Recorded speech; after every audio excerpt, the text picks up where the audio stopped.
Wabash Valley, the first pitch, and there for a strike. And we're underway in the Region 24 tournament here. Wabash Valley College, Paul Schnarry Field. Tucker heading the count 0-1. First pitch, 11:52. 8 minutes early. The 0-1, that one hits the outside corner as well. So quickly 0-2 on Sophie Borman, the leadoff hitter for SIC. Tucker heading the count, a good strikeout pitch of the 0-2. That one just off the plate, maybe a tad low as well. 1-2. Pretty nice day for softball out here, Mark, isn't it? Yeah, about 74 degrees and sunny, not bad, partly cloudy, beautiful day. The 1-2 pitch from Tucker, this one fouled hard down the right field line and foul. So the winner of this tournament, this weekend's tournament, plays next week at Logan, correct? Yeah. And that's the Region 24 tournament. This is kind of a play-in game. They'll have a 4-team tournament down there. Tucker trying to put away the leadoff hitter, Borman. 1-2 pitch again. This one hit towards second. Wilkie over and can't make the play. It's into right field. And Borman, the leadoff hitter, reaches base. Tough play there. Ball just to the right of the first baseman, the left of the second baseman. First baseman covered up. Second baseman came over, took a kind of a big hop on her and got by her. How'd you score that play? Probably an error. Probably a play that Alyssa Wilkie would say she shouldn't make. So Borman at first and Higgins, a left-handed hitter, in the box for SIC. First pitch she sees is just, nope, I called a strike. Thought he called ball instead of strike on the outside corner. I believe that was the right call. Corner's playing in, expecting a bunt or a slap hit here from Higgins. And there it is, hit towards third. Flower scoops it up, fires across to first, and safe at first. And now moving up to second is Higgins. Moving up to third is Borman. That was kind of a tough play where Wilkie again had to try to cover first base, didn't get there in time, and then didn't catch the ball. So a good start for Southeastern. They hadn't really hit the ball hard yet, but they've got runners at second and third, nobody out.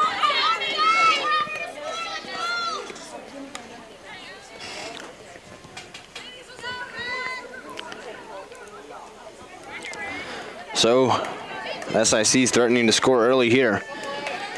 Two runners in scoring position, nobody out yet. The pitch from Tucker, that one way inside for a ball. And that is to Jordan Buford, who is one of the best hitters, actually by statistics, the best hitter in this SIC lineup, and that's why she's hitting third. Leads them in home runs and RBI on the season. RBI opportunity here, the 1-0 pitch. Just off the plate on the outside, 2-0. These two teams split during the regular season, 2-2, I understand. Number 4 and 5 seeds in the tournament. We're lucky to be home today. The 2-0 pitch, that one inside as well. So 3-0 to Buford. Tucker risking letting the bases get loaded here with nobody out. Gotten soft contact a couple of times and hasn't been rewarded with an out yet. The 3-0 pitch, fouled straight back. So Buford had the green light there and had a good cut at that one, but wasn't able to keep it going fair. Yeah, Buford just like to put the ball in play, hit the ball in the air somewhere, at least score a run. Infield shallow at third and first. They might come home on a ground ball. Tucker has the sign in, checks the wristband. 3-1 pitch coming to Buford. That one, a strike on the inside corner. Buford was ready to take first base. Instead, it's a full count, 3 balls, 2 strikes. That's what happens when you take off for first a little too early. The umpire says, come on back. I'll give you another crack at it. Tucker trying to come from behind 3-0 and get out Buford. The 3-2 payoff pitch, swing and a miss. She got her. Battles back from down 3-0 and gets the toughest hitter in this lineup for out number 1. What a big turn of events there. That 3-1 pitch was just barely a strike, and come back and get the strikeout really changes the inning a little bit, we hope. Sophomore Tiffany Hunt coming up now to the plate, a right-handed swinger. Bat on the shoulder. Squats low in the batter's box. The pitch from Tucker. Scores up to bunt, pulls back. That pitch was low for ball one.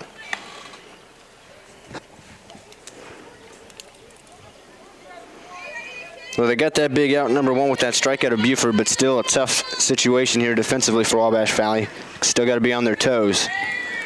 1-0 pitch, swinging away that time is Hunt, and she missed it, so it's evened up 1-1. Yeah, really Hunt has to put the ball in play here and get this run home for Southeastern. Get the first two on at second and third, you got to score. 1-1 pitch, swing and a miss on an outside pitch, and now it's 1-2. Tucker ahead in the count. A freshman has shown she's got big strikeout stuff all season long for Wabash Valley. It's really turned into the ace this season, even just as a freshman. Can she throw the riser here?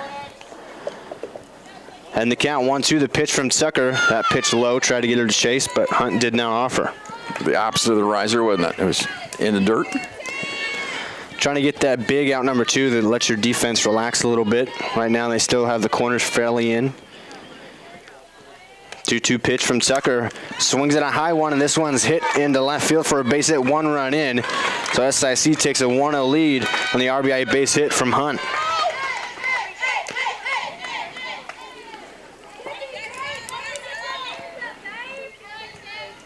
So SIC breaks on top. The Warriors have to come from behind. That'll bring up Bria Williams now. Runners at the corners, still just 1 out.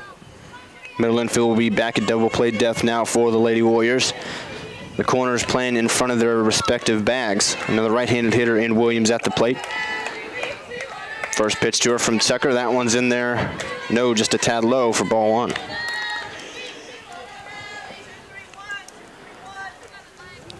Tucker trying to limit the damage here in the first. Just underway at Paul Schnarre Field.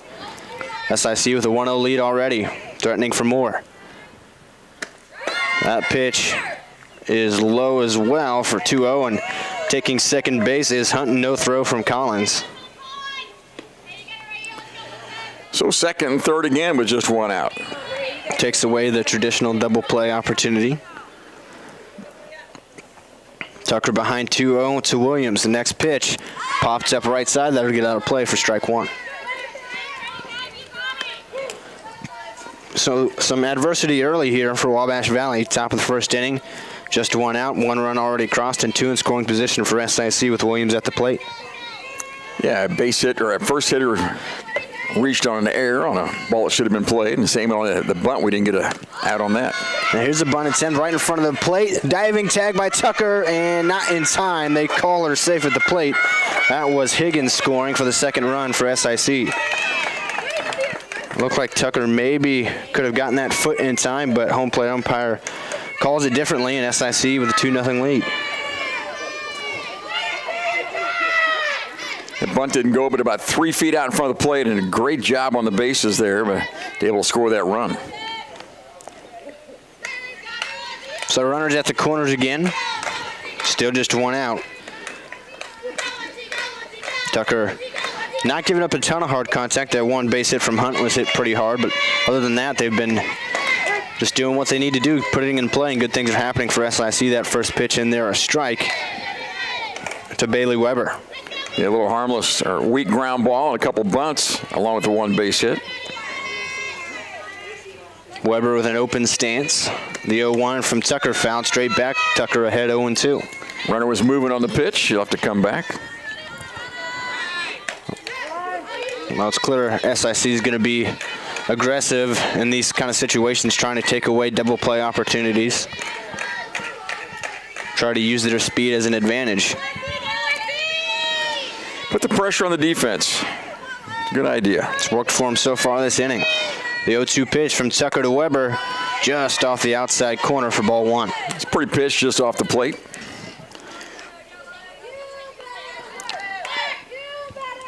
And a good take at the plate there, too, by Weber. A tough take with 2 strikes, but it went her way. Still 1-2 count, Tucker ahead.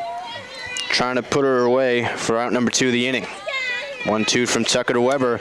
This one's popped up into shallow center field. Coming in is Heichelbeck. She'll make the catch. And no tag from third by Hunt. So big out number 2 there for Tucker. The runners had to hold, and that's a good deal. Now we can get out. This is just a couple runs being scored. You'd feel all right. They try to limit the damage here in their first. Obviously, just the top of the first inning. A ton of softball left to play here in game 1. And this is a doubleheader today in a best of 2 or a best 2 out of 3 series. If they split today, then they'll play tomorrow to decide the series. First pitch swinging to Stevens. She fouls it straight back. It's 0-1. That game would be here as well. As I understand it, that's correct, isn't it? I believe so. 2 already across for Southeastern Illinois in the inning. Tucker trying to limit the damage and give it to the Wabash Valley Bats. She's ahead 0-1 on Stevens here. Runners at the corners, 2 outs.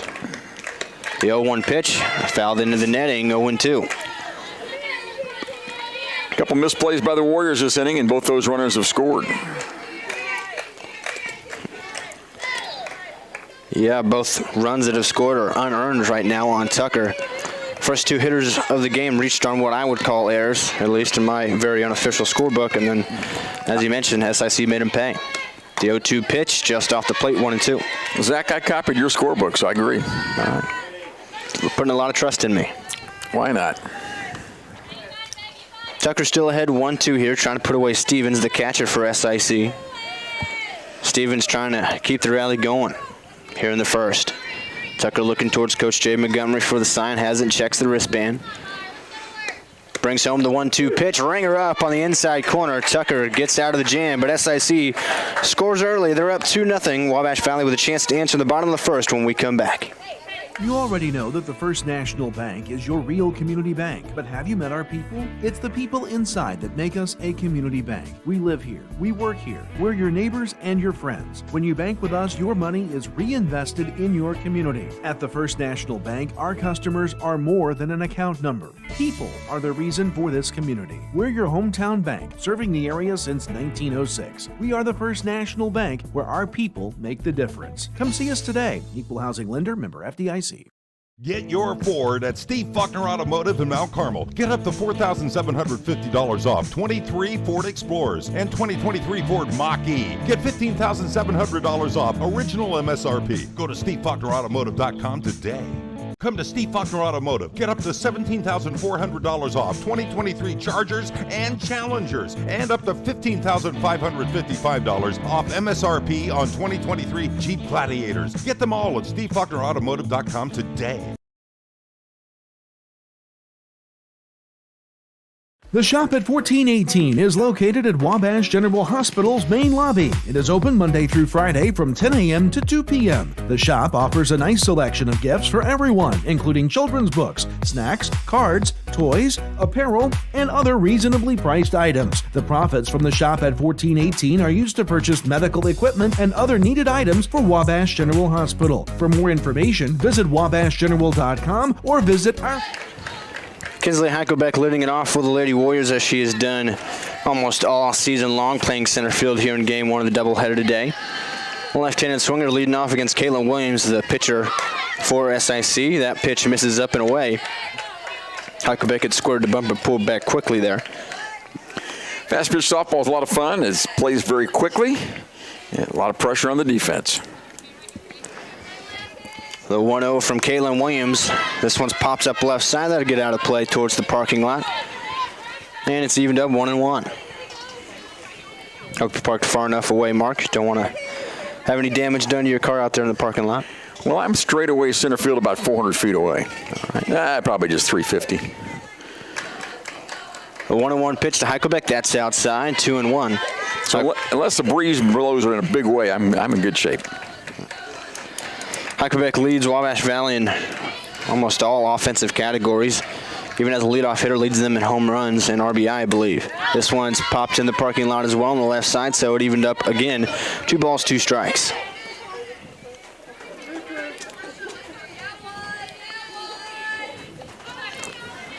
Heichelbeck trying to set the table. Wabash Valley already down 2-0 after a rocky defensive top of the first inning. Here in the bottom of the first, Heichelbeck leading off the 2-2 pitch, up and away. Full count, 3 balls, 2 strikes. Nice at bat from your leadoff hitter. You always like to see that.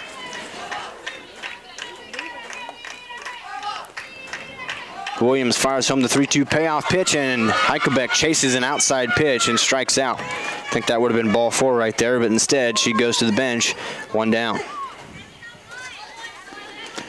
So Emily Higgs, playing right field today for Wabash Valley, will step up to the plate now. Another player with a lot of speed for the Lady Warriors. First pitch to her from Williams, goes first pitch swing and flies this one into left field, but that will get out of play for strike 1.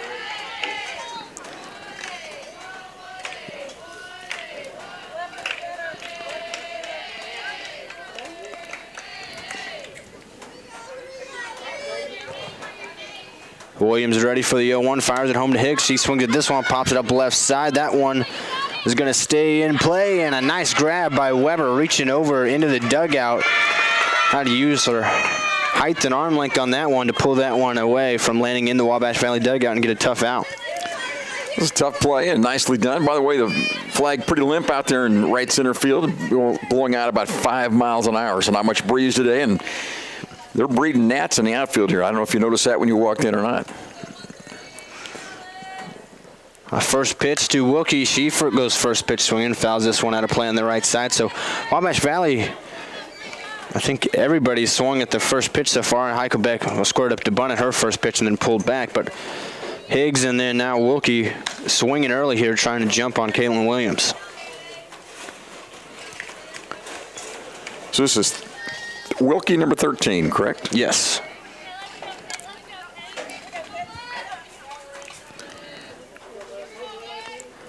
Wilkie down 0-1. Kayla Williams in the center circle for SIC. The 0-1 pitch. A swing and a miss. 0-2. Williams trying for a 1-2-3 inning after she got 2 runs in the top half of the first from her offense.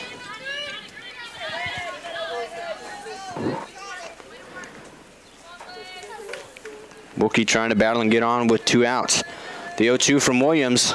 That pitch outside, 1 ball, 2 strikes. Hit the target. That's where she set up. Wanted to throw it there. It was a nice pitch and no chase that time by Wilkie. The 1-2 from Williams. That one up high at the eyes of Wilkie, so she's back into it. 2-2, an even count.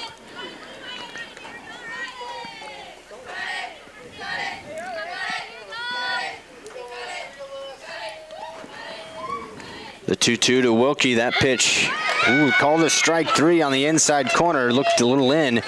Wilkie down on strikes. A 1-2-3 inning for Williams and SIC. They lead 2-0 as we head to the second. You need to be mindful that when you're out, maybe doing a little tree pruning or shaping, or kids climbing in the tree, building tree houses, whatever, look up, make sure there's no power lines in or near the area. And even after the storm or after a wind event or something like that, where a limb may be falling down or hanging in the tree, make sure to look and there's no utility lines near that. And if there is, call us. We'll come take care of it. We'll get that down. We'll get things cleared up.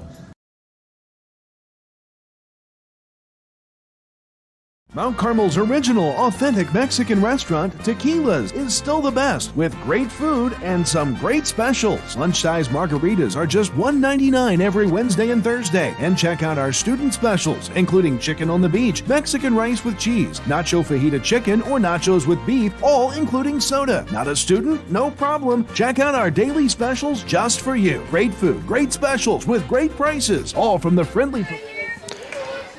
Tucker back in the center circle for inning number 2 for Wabash Valley, trying to settle into a groove after giving up a couple of unearned runs in the first. She's greeted here to start the second by May Holmes, and she goes first pitch swinging, first pitch missing for strike 1.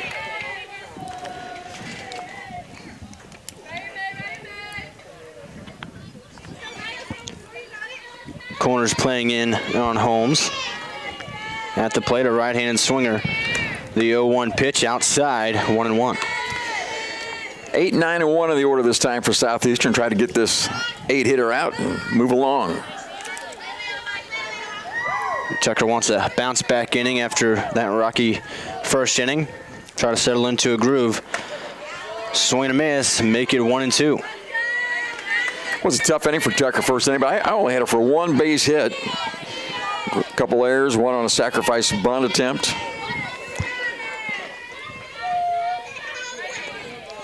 A 1-2 pitch to Holmes. This one's popped up right side down to play. That was kind of a last-second decision to swing that time by Holmes, just fighting it off, trying to see another pitch.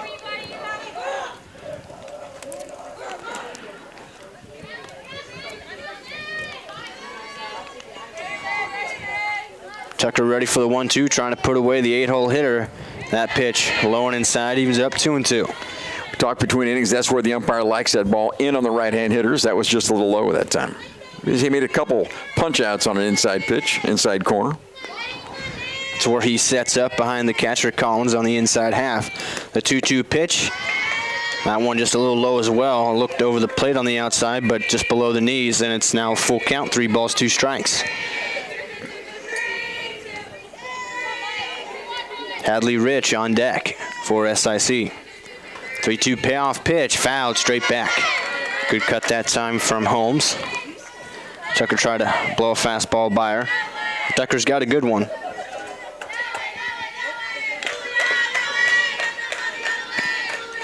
Flowers at third, Mockabee at short, Wilkie at second, and Wolf at first along the infield for Wabash Valley. Michaela Collins behind the plate. 3-2 payoff pitch from Tucker. This one's hit into left field. That one hit a mile high. Banks into foul territory, runs it down and able to hang on. Tough play by Banks. A lot of ground to cover, battling the sun.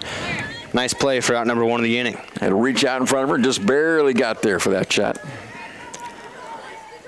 And so with that, I'll tell you the defensive alignment for the outfield. Now that's Banks in left, Heiko Beck in center, and Emily Higgs in right field. Hadley Rich at the plate now, another right-handed hitter, open stance. Hands low, choked up on the bat. The first pitch from Tucker fouled back in the netting for 0-1 count. Rich had a pretty good cut at that ball. Seemed to be right on it. Mockabee seemed to be playing her a little bit to pull at short. A lot of ground up the middle. The 0-1 pitch from Tucker. Swing and a miss, 0-2. Swung right through that pitch at the top of the zone. Tucker in the driver's seat up 0-2, trying to put away Hadley Rich. Pitch from Tucker. This one hit up the middle, right back to Tucker. She makes the easy play and fires to first for out number 2. So now back to the top of the lineup with Sophie Borman, who reached on an error and eventually came around to score her first time up. Tucker looking for that bounce back 1-2-3 inning. Borman the shortstop for SIC. First pitch, she fouls that one back in the netting. Both teams swinging early and often in counts so far here in the first couple of innings. Makes the game zip right along that way.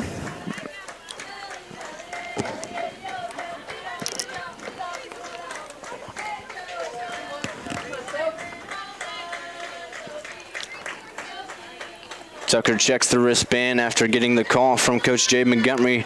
0-1 pitch, fouled straight back, quickly 0-2 on Borman.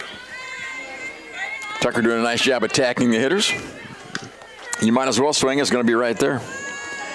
And it's not like she didn't do a good job of that in the first, just didn't get the defense behind her that she wanted when the ball was hit and play back in the first inning. 0-2 pitch to Borman, just off the plate. 1 ball, 2 strikes. Really good pitcher's pitch. It is off the plate and almost got her to go for it. Collins was trying to frame it up, didn't get the call. Nice pitch nonetheless with a 0-2 count, still ahead here, 1-2. Tucker the 1-2 to Borman. Ring her up on the inside corner. Keep going back there. The umpire likes to call it. Third strikeout of the day so far for Tucker in a 1-2-3 inning. We head to the bottom of the second at Paul Schnarre Field after this. Yeah, that's the one. Hi, my name is Rylan Robb. I am from Albion, Illinois, and I am a radio TV major here at Wabash Valley College. From broadcasting all sorts of sports games to producing my own TV show and radio show. The hands-on experience is as much as you want to do with it. In terms of the program itself, I think it's really special. It's really like almost a little family in a way, and it's really been really nice being able to experience the things I have with people that genuinely appreciate it with me.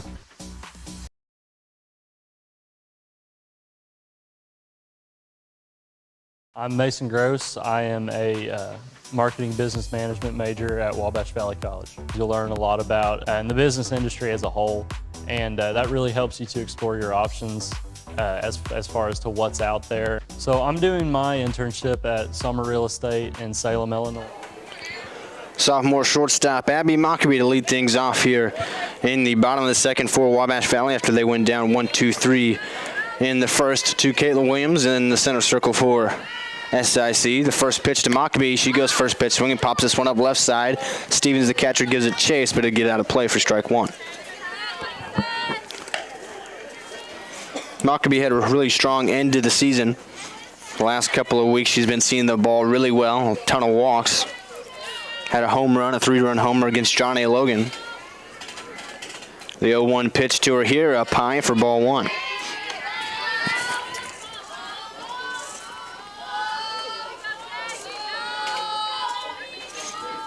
So 1-1 count on the sophomore shortstop with the open stance. Swings at a 1-1 pitch that was inside and fouls that out of play to the left side, 1-2. Both pitchers have been able to identify pretty early here, it seems, that the umpire set up on the inner half against right-handed hitters, likes that spot in the zone. They're trying to go in. 1-2 pitch to Mockabee. There it is again, another strikeout on the inside corner. Hitters are going to have to make adjustments on that. That pitch was even closer to the plate than the others. Each pitcher now with 3 strikeouts. So 6 strikeouts total in this game, and 4 of them have been looking on that inside corner. Collins, the catcher, at the dish now for Wabash Valley. First pitch to her. She lines this one hard in the right field. That's down for a base hit and past the right fielder Holmes. Collins digging for 2 as that ball got all the way to the wall, and Michaela Collins in with a line drive double. First pitch again, there's a shot right off the bat by Michaela Collins.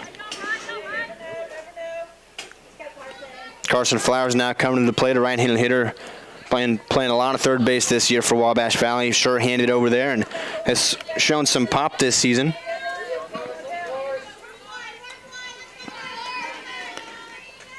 Got a runner in scoring position here. That's Collins at second. First pitch, a strike on the inner half. 0-1.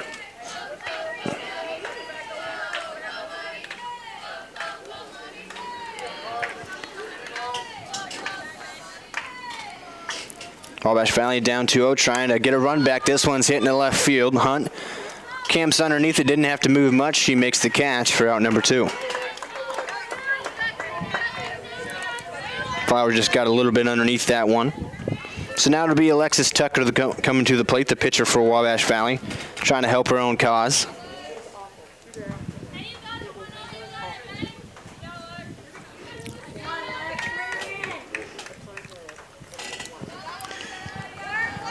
Two outs, Collins at second. First pitch swinging as Tucker fouls this one out of play on the right side, 0-1. Playing 2 today. This one isn't going to take very long. Rugby keeps swinging at the first pitch. Yeah, both teams have been doing that. It's been going fairly quick here in the second inning, bottom of the second with 2 outs. Collins at second, the 0-1 to Tucker. That pitch up and in, buzzed the tower a little bit. 1 ball, 1 strike. Line drive by Tucker would probably score Collins. Get a first run home for the Warriors. That's what Tucker's trying to do, help her own cause as the pitcher swings at that outside pitch and fouls it out of place. So still 1 ball, 2 strike count.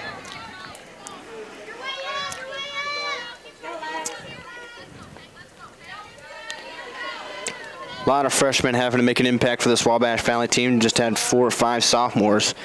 Tucker's been one of the biggest impacts, both in the center circle and at the plate as she fouled that one straight back. Staying alive with 2 strikes and 2 outs.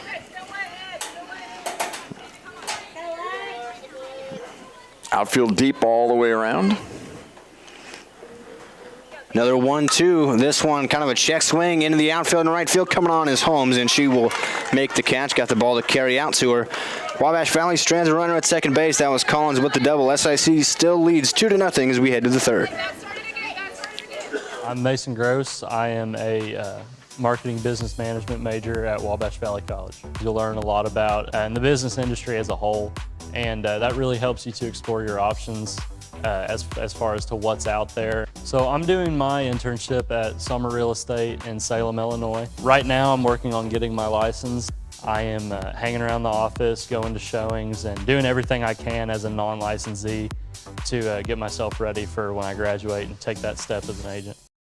As soon as I came here, I started looking at the programs that they have, and the most that I like, it was early childhood education, and then after I see the classes and everything, that's the one that I picked. I would like to be a teacher in the future. I like it so much because I had the experience to work at Small World with the kids, and each day I learn, and I learn from the kids, and like with my teachers, like they teach me all the stuff that I need to do to be a better teacher. And classes is amazing, so I would just recommend everyone to come here to Wabash Valley College. Top of the third inning here, Paul Schnarry field, Zach Reynolds, Mark Richardson with you on News Channel 15 YouTube, the Warrior Sports Network. The Southeastern Illinois Falcons up 2-0 as we enter the top of the third, and they're back to the bats. It's Higgins at the plate, who reached on an error her last time up and came around to score. That pitch low and outside for ball one. This young lady bunted her first time up, reached sacrifice and reached on the air. Our third baseman Flowers too close over at third base down the line, so is the first baseman. We're tight. Everybody way in. Swing and a miss, 0-1. She swung away that time. It might make me back up a little bit if I was out there. She's a slapper, though. She's moving as she slaps at the ball, so trying to hit it the other way and show off the speed. You might wear a mask if you're playing third base. The 1-1 pitch, this one's bunted towards third. Flowers has it, fires across to first, and this time they get the out. Wilkie covered in time this time around for out number one. That's what happened last time, was hit to Flowers. She made a play, made a decent throw, but Wilkie was late to cover in the bag. Higgins fast. He was only out by a half step on a bunt to third base, with third baseman playing halfway in.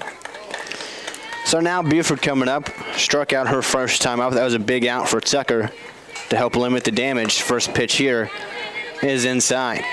Tucker was down 3-0 in that at-bat and came back to get Buford swinging. One of the top hitters in the region this year, as we're here in the region tournament first round. Wabash Valley, the 4 seed, SIC, the 5 seed. This one hit hard in the right field. Higgs going back. That one's going to get off the wall. Buford heading for second, and she will be in with a 1-out double. Just turned on that pitch. That one got to the wall in a hurry. Yeah, she's got really quick hands and a strong upper body. Just muscled that to the wall, short hopped the wall out in right field. Now Tiffany Hunt coming up, who had the hit and an RBI back in the first inning. That one, no doubt about it, that was a line drive into left field, hit hard. So she's up with 1 out and a runner at second base. Another RBI opportunity for her. She goes first pitch swinging and misses at that one. Tucker ahead 0-1.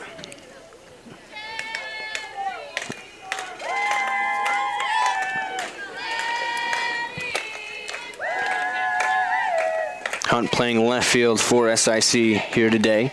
The 0-1 pitch, swing and miss again. Tucker ahead 0-2.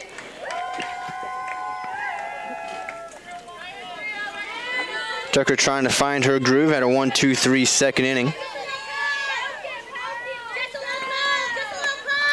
Has a runner at second with 1 out. That's Buford after her double. The 0-2 pitch popped up right side, and that's out of play.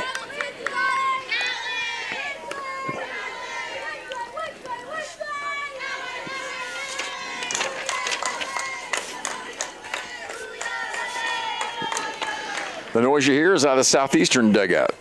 A little ranting and chanting. Another 0-2 pitch. This one's lined hard into the parking lot on the left side. Nice cut that time from Hunt. She was just out in front of it. Pitch was up and in. A tough pitch to hit, but that was probably going to be called a strike anyway. She was able to get the hands out quickly and foul it off. So Hunt battling, but Tucker's still ahead. No balls, 2 strikes, trying to put her away.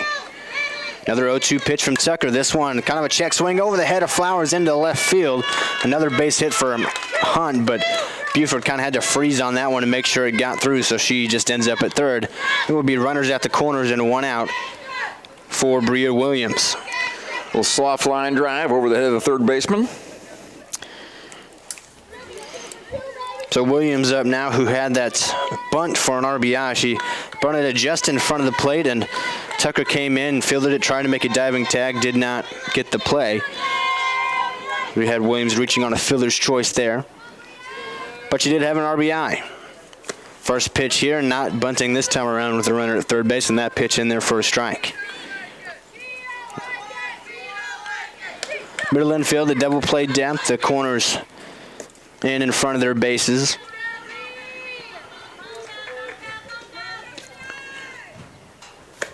The 0-1, 0-2 now, and taking second is Hunt. Second time she's done that, not even a thought of a throw from Michaela Collins. It's 0-2 now, though, on Williams.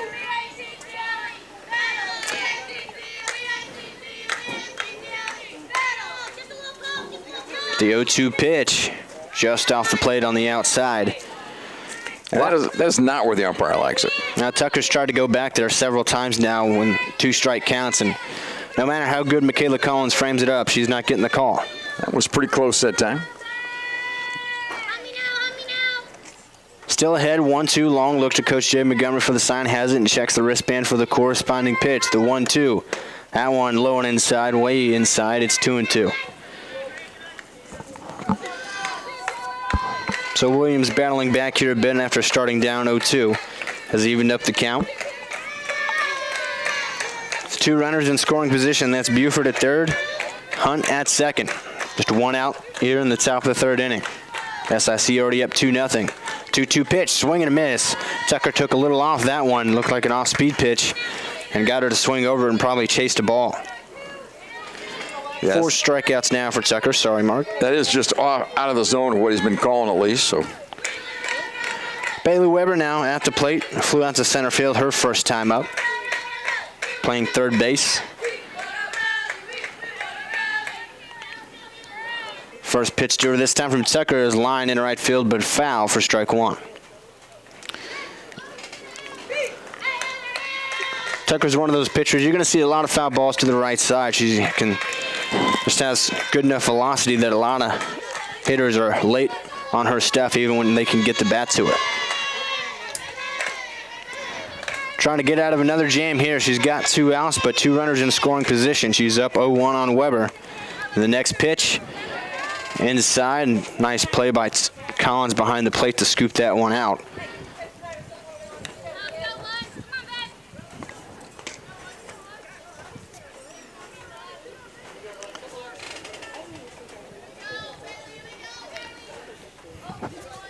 We're just trying to maintain this 2-run deficit, not get any worse. 1-1. This one's popped up left side. That's foul. That could have spelled trouble. Just kind of in on the hands and would have been a bloop into the outfield, but it was foul. She was out in front of it, so Tucker now ahead. 1 ball, 2 strikes. They've got Hunt at second base out there. She's got good speed. She'll score on a base hit. You said that's Hunt at second. It's Buford at third, who had a double earlier this inning. Tucker trying to leave her stranded. The 1-2 pitch just off the plate. Still not getting that call. It's even 2-2. Different umpire next game. Well, that'll be a strike probably. But I'll say this umpire is very consistent. I don't have any argument with that. It's really all you can ask for is consistency, and he's been that. 2-2 pitch with 2 out and 2 on. Fouled straight back. Good battle going here between Weber and Tucker. And Tucker needs to win this and keep it 2-0 for the Warriors to come to bat here in the third. The 2 outs, top of the third. This could really be a big momentum shift in this game, even this early. Trying to keep it where it is and get to the Warrior bats. Tucker ready. Here's the 2-2 to Weber. Outside, run it full. 3 balls, 2 strikes. Madison Stevens, the catcher, on deck for the Falcons.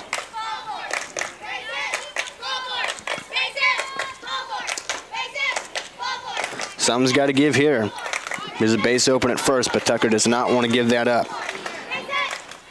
3-2 payoff pitch. This one fouled. A little dribbler down the third base line. So she's fouled a couple in a row off. Looks like the wind has picked up a little bit, blowing out toward left field.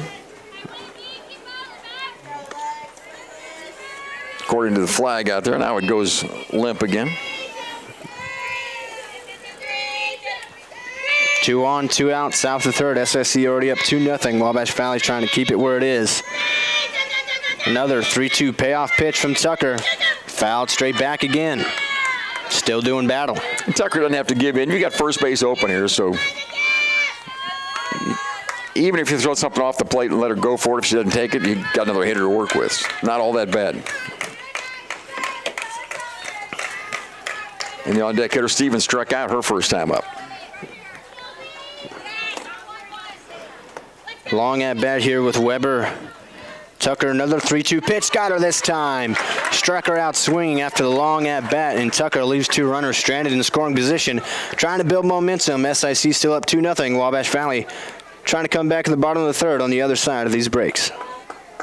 You already know that the First National Bank is your real community bank, but have you met our people? It's the people inside that make us a community bank. We live here, we work here, we're your neighbors and your friends. When you bank with us, your money is reinvested in your community. At the First National Bank, our customers are more than an account number. People are the reason for this community. We're your hometown bank, serving the area since 1906. We are the First National Bank, where our people make the difference. Come see us today. Equal Housing Lender, member FDIC.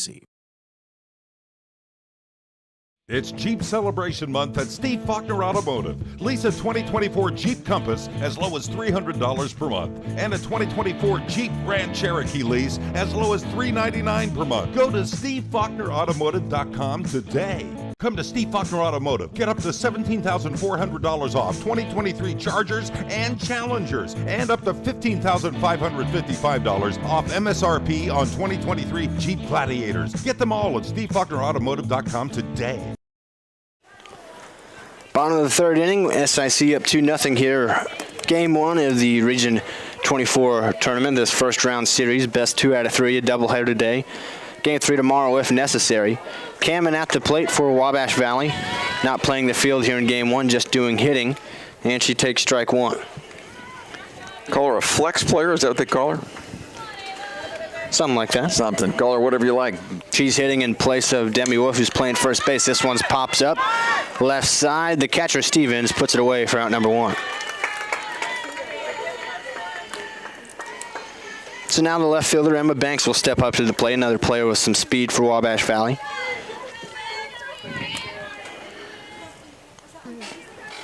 Emma Banks, a local product. First pitch to her from Caitlin Williams is a strike on the outside corner, framed up nicely by Stevens. Weber at third, Borman at short, Bria Williams at second, Buford at first for SIC. The 0-1 is fouled back by Banks. She chased that one. She's down 0-2. Kind of a defensive swing that time. Banks with good speed. Player shallow at third. Shortstop about medium. Williams trying to put her away up 0-2. The next pitch to Banks, outside. Hunt in left field, Rich in center, Holmes in right field for SIC. And as I mentioned, Stevens behind the plate.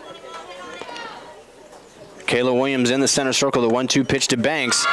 Chased another one outside, swings and misses for a strikeout, out number 2 in the bottom of the third.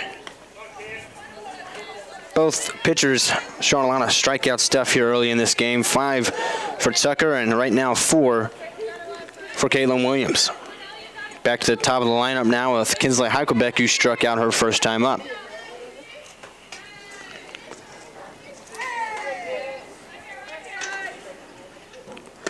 First pitch to her, off the plate on the outside. Now the umpire set up on the other side of the plate. He didn't like it over there now. Heichelbeck very valuable for Wabash Valley in her 2 years here. The 1-0 swings and misses at an outside pitch, 1-1. Plays center field here in Game 1. I wouldn't be surprised if she caught in Game 2. She's done that a lot this season, doubleheaders. She leads off, has speed, plays good defense, has some power, and really valuable. A lot of tools. The 1-1 pitch chases that one that was high and wide, 1-2. Yeah, and I pitch by Williams, good high fastball, hard to catch up to. Williams now in position for her 5th punch out. Up 1-2 on Heichelbeck. With 2 down here, bottom of the 3rd, the next pitch. Swing and a miss. Heichelbeck down on strike for the 2nd time, 5 on the day for Kaylin Williams. A pitcher's duel it's been, but Southeastern Illinois has scored, so they are leading right now 2-0 as we head to the 4th inning. The Shop at 1418 is located at Wabash General Hospital's main lobby. It is open Monday through Friday from 10 a.m. to 2 p.m. The shop offers a nice selection of gifts for everyone, including children's books, snacks, cards, toys, apparel, and other reasonably priced items. The profits from the Shop at 1418 are used to purchase medical equipment and other needed items for Wabash General Hospital. For more information, visit wabashgeneral.com or visit our Facebook page, The Shop at 1418. You need to be mindful that when you're out, maybe doing a little tree pruning or shaping, or kids climbing in the tree, building tree houses, whatever, look up, make sure there's no power lines in or near the area. And even after the storm or after. Back at Wabash Valley, where the Lady Warriors trail it 2-0 as we go to the top of the 4th. It's 7, 8, and 9 in the order. Stevens, Holmes, and Rich to face Alexis Tucker. Alexis' pitch is popped up on the right side. First baseman Wolf comes over and looks at it go out of play for strike 1. Well, you mentioned both pitchers doing very well. I think 5 strikeouts apiece. They really dominated. The difference in the game is a leadoff bunt or leadoff error by the Warriors on the second baseman. Got through her. They tried to sacrifice. We didn't get that play done either. Those 2 runs scored, and that's all there is. Check swing and strike 2. Yeah, as you mentioned, Tucker has given up 2 runs, both of them unearned, though, with those couple of errors. It's kind of tough, but she's been able to battle back since then at a 1-2-3 second and ran into some trouble on the 3rd, but was able to pitch around it. Not many hits in the game. The Warriors have 1. That was it by Michaela Collins. They have 3, 2 by Buford. Pitch sails out for ball 1. Another one, 2 by Hunt and 1 by Buford. Pardon me, Buford had the double. They left a couple runners on base last inning. So Tucker trying to get the team back in the sticks. We've seen this pitcher one time through now. Maybe he's better next time. Swing and a miss and a high and tight fastball for first out of the inning. 6th strike out of the game for Tucker. And it brings up May Holmes. That's what she's become known for here in her freshman season. A high strikeout pitcher is Alexis Tucker, and no different so far here today. Holmes, the right fielder, steps in, and she fouled out to left fielder Banks on a really nice running play back in the 2nd inning. We're in the 4th right now, 2-0 in favor of Harrisburg. Southeastern, strike call outside corner. First one of those today, it seems like. Umpire took his time that time. He's got the hang of it now. Jade Montgomery brings the infield in and the outfield in a step in left field as well with Holmes at the plate. 0-1 pitch, that's popped up. He's going to get over the head of the second baseman. Oh, diving play, and caught there by Wilkie for the 2nd out of the inning. Went back, never gave up on it, made the dive, and got the out for out number 2. Well, that gets a star in my scorebook. I like to put a star into any really great defensive plays like that because that can really change the ball game. Instead of there being a runner on with 1 out and Tucker having another inning of trouble on the base pass, Wilkie lays out for her pitcher and makes a fantastic play. That brings up the center fielder, Hadley Rich. 1 hopper back to the mound last time. The ball's hit deep down the left field line and foul. Got a 1 hop to wall. She got quick hands and got around on that one. Yeah, turned on that pitch, low and inside, but a little early on it. Couldn't keep it fair. Tucker in 137 innings coming in this game. She has 160 strikeouts. That'll play, as they say. That'll work. We had the Rich got out in front of that fastball that time. Let's see what we throw her on 0-1. Last time a little tapper back to the mound. Swing and a miss on an outside fastball, strike 2. This is the 9 hitter in the order for Southeastern.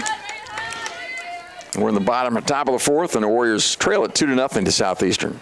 Tucker 1 strike away from another 1-2-3 inning, trying to get back to the bats and let them get hot.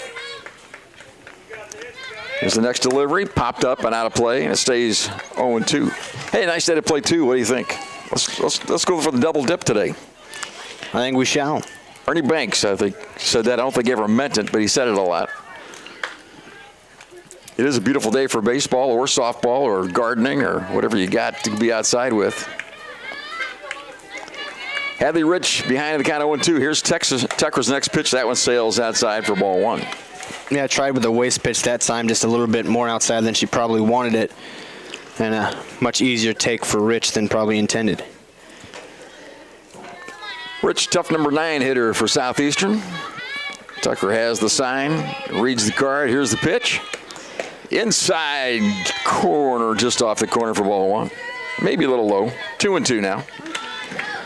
And I think that was it, just a little below the knees, but Tucker went right back there where that umpire's been calling it all day. I was rooting hard for that pitch, didn't get it.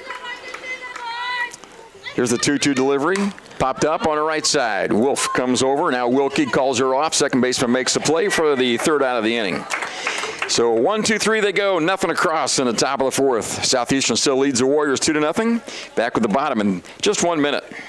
Mount Carmel's original, authentic Mexican restaurant, Tequila's, is still the best, with great food and some great specials. Lunch-size margaritas are just $1.99 every Wednesday and Thursday. And check out our student specials, including chicken on the beach, Mexican rice with cheese, nacho fajita chicken, or nachos with beef, all including soda. Not a student? No problem. Check out our daily specials just for you. Great food, great specials with great prices, all from the friendly professional staff you know and trust at Tequila's in Mount Carmel.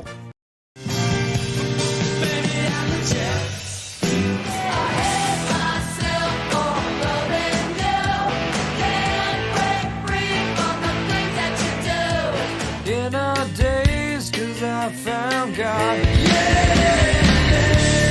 Don't wanna be an American idiot. Fever, 'cause I'm breaking.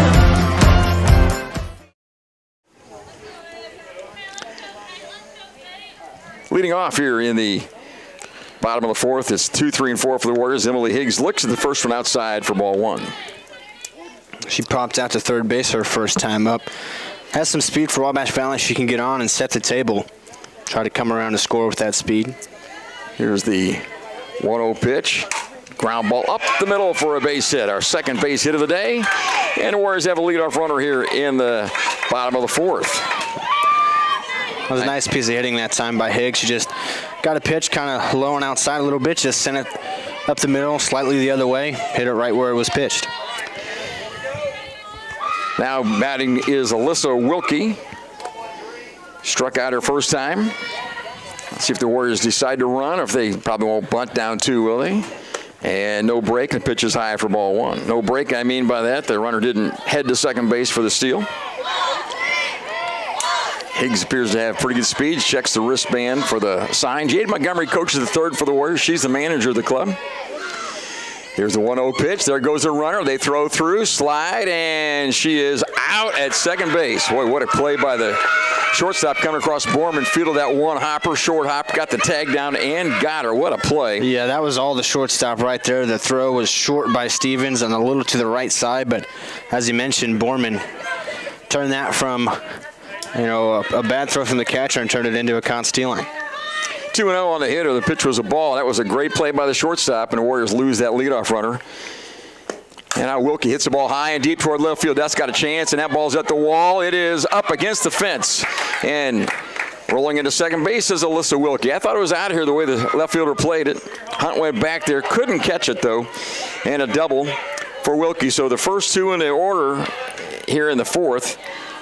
Reach on base hits. We lose one on a stolen base attempt. Yeah, and that you can feel that now as Higgs with her speed had a chance at scoring on a ball hit that well, but instead just one out and a runner at scoring position for Mockabee.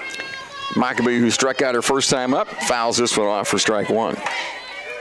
Well, the Warriors need to get one back here, don't you think? Just one would be a help. Down 2-0. In the 4th inning, still have some time left, but definitely want to get at least one back here before it gets too late. Back-to-back hits to start the 4th. Caitlin Williams' pitch is a changeup. It floats a little too high, and it counts even 1-1. Stevens tried to bring it down. I'll be honest, it looked good from here, but you say home plate umpire says it's just above the letters. I'm with the umpire that time. That was a let-up pitch, a changeup, and I don't think we're going to hit it anyway. There's a fastball, and that just off the plate, 2 balls and a strike. A couple of tough takes for Mockabee, but that's kind of, the shortstop that played a lot last year as a freshman and obviously has played a lot almost every day as a sophomore. She has a good knowledge of the zone, a veteran player, if you will. 2-1 pitch on the way. That's taken inside corner, strike 2. That's where the umpire likes it. Last 2 were borderline pitches that we got. They got that pitch. So 2-2, and Mockabee will have to protect the plate on 2 strikes. Out of second base, Alyssa Wilkie is the runner. She doubled a moment ago. Here's the pitch. The ball's hit high and deep toward left field. That ball's got a chance, but it's going to be foul. Well, it was beyond the fence, but just to the left of the foul pole there. Mockabee hooked that one low and in, but just couldn't quite keep it fair. Dropped the bat head on it, and bam, it flew out of here. A couple of feet to the right, and probably would have hit off the foul pole for a 2-run homer and tie things up, but instead, we'll just have to see another pitch. 2-2 on Mockabee now with the runner at second base. Alyssa Wilkie with 1 out. Warriors trailing by 2 here in the bottom of the 4th. There's the pitch to Mockabee. That sails high and outside, and the count is full. Well, the Warriors tried to run in this inning. Emily Higgs was tagged out in a great play by the shortstop. Been good defense all around this game. Their third baseman and shortstop made good plays. Our left fielder made a good one. Second baseman did too. There's a ball popped up on the infield. And that is Williams, Bree Williams, second baseman, calls for it and retires her with the catch for the second out of the innings. And that was all up to Michaela Collins. That's a pitch that Mockabee will want back. It was about middle of the plate, right around the knees. Like a nice pitch. It's, probably gets a lot of pop outs, when Williams throws that pitch, but Mockabee could have done something with it, just got underneath it. Collins has doubled in this game, though. Take another one of those. Hit the ball off the right field wall her first time up and takes a pitch off the plate, ball 1. You see the catcher try to bring that back in, but not close enough for this umpire for sure. Probably not close enough for hardly any umpires, but let alone this guy. That's not the side of the plate that he's prone to call strikes on. 1-0 pitch to Collins. That's taken. Same place, a little closer, but 2-0 is the count. Like to see Collins get a pitch in the zone here. She can drive. You can see Southeastern trying to complain about those calls, but I'm telling you, the umpire is there. He's squared up on that every time. Yeah, I mean, it's happened to Tucker as well. Now they're going to call time, and Calcaterra, their coach, will come out and talk to the hurler, Caitlin Williams. And I think she's going to say, just don't, we're nothing hurt. We got 2 outs, runner second base. Don't worry about those strike calls. You keep throwing the ball where it ought to be, and first base is open. Don't worry about it. Yeah, and Tucker is, or excuse me, that's Collins at the plate. She's up on the plate when she's in the batter's box right now, and especially the way the umpire's been calling that inside strike. I think you'd have to go back in there. Collins so far up on the plate, it'd be tough for her to get her hands to it, and it's going to be called a strike more than likely. Well, that's where you have to go. I mean, he's not giving you that pitch. That pitch that's a ball off the outside corner is not a strike. It isn't it. He's not going to call it. You might as well throw it somewhere else. But again, they have first base open. There's 2 outs, so you don't have to give in to Collins. She doubled to right her first time. Wilkie is at second base. She had a double down the left field line here in this inning. 2 outs, though. Here's the 2-0 pitch. That's inside and up. 3-0. Now, it might have been a strike on the inside corner, but it was just up high. Just a little too high, and now 3-0, and Collins, I don't think we'll see a good pitch to hit on, even on 3-0. Not likely when she already has a double in this game. You don't want to let her put Wabash Valley right back in a tie game. Here's a 3-0 pitch. It's 2 low, ball 4. It's not an intentional walk, but pretty close. The old unintentional, intentional, used to call that. Warriors only have 3 hits in a ball game. Collins had one of those. It brings up Carson Flowers, who popped up to left her first time up. Only got 3 hits, 2 of them for extra bases, though. 2 doubles. In that Wilkie one, I'll go back to what you had said. I thought that was out off the bat. She squared it up for sure. If the wind's blowing out even just a little bit, probably gets out of here more days than not, but just didn't today. We have a courtesy runner for Collins. That is, I believe that's Emma Robinson. It is Robinson. You're correct. Another one of the sophomores for Wabash Valley. So we have runners at first and third. Let's see if Collins takes off here with Flowers at the plate. First and second, pardon me. Makes a difference, doesn't it? Here's the pitch. That's the one he likes, inside corner, strike one. Flowers had a home run earlier this week in the second game against Kaskaskia. 0-1 pitch. Hit hard down the left field line and foul. It's 0-2.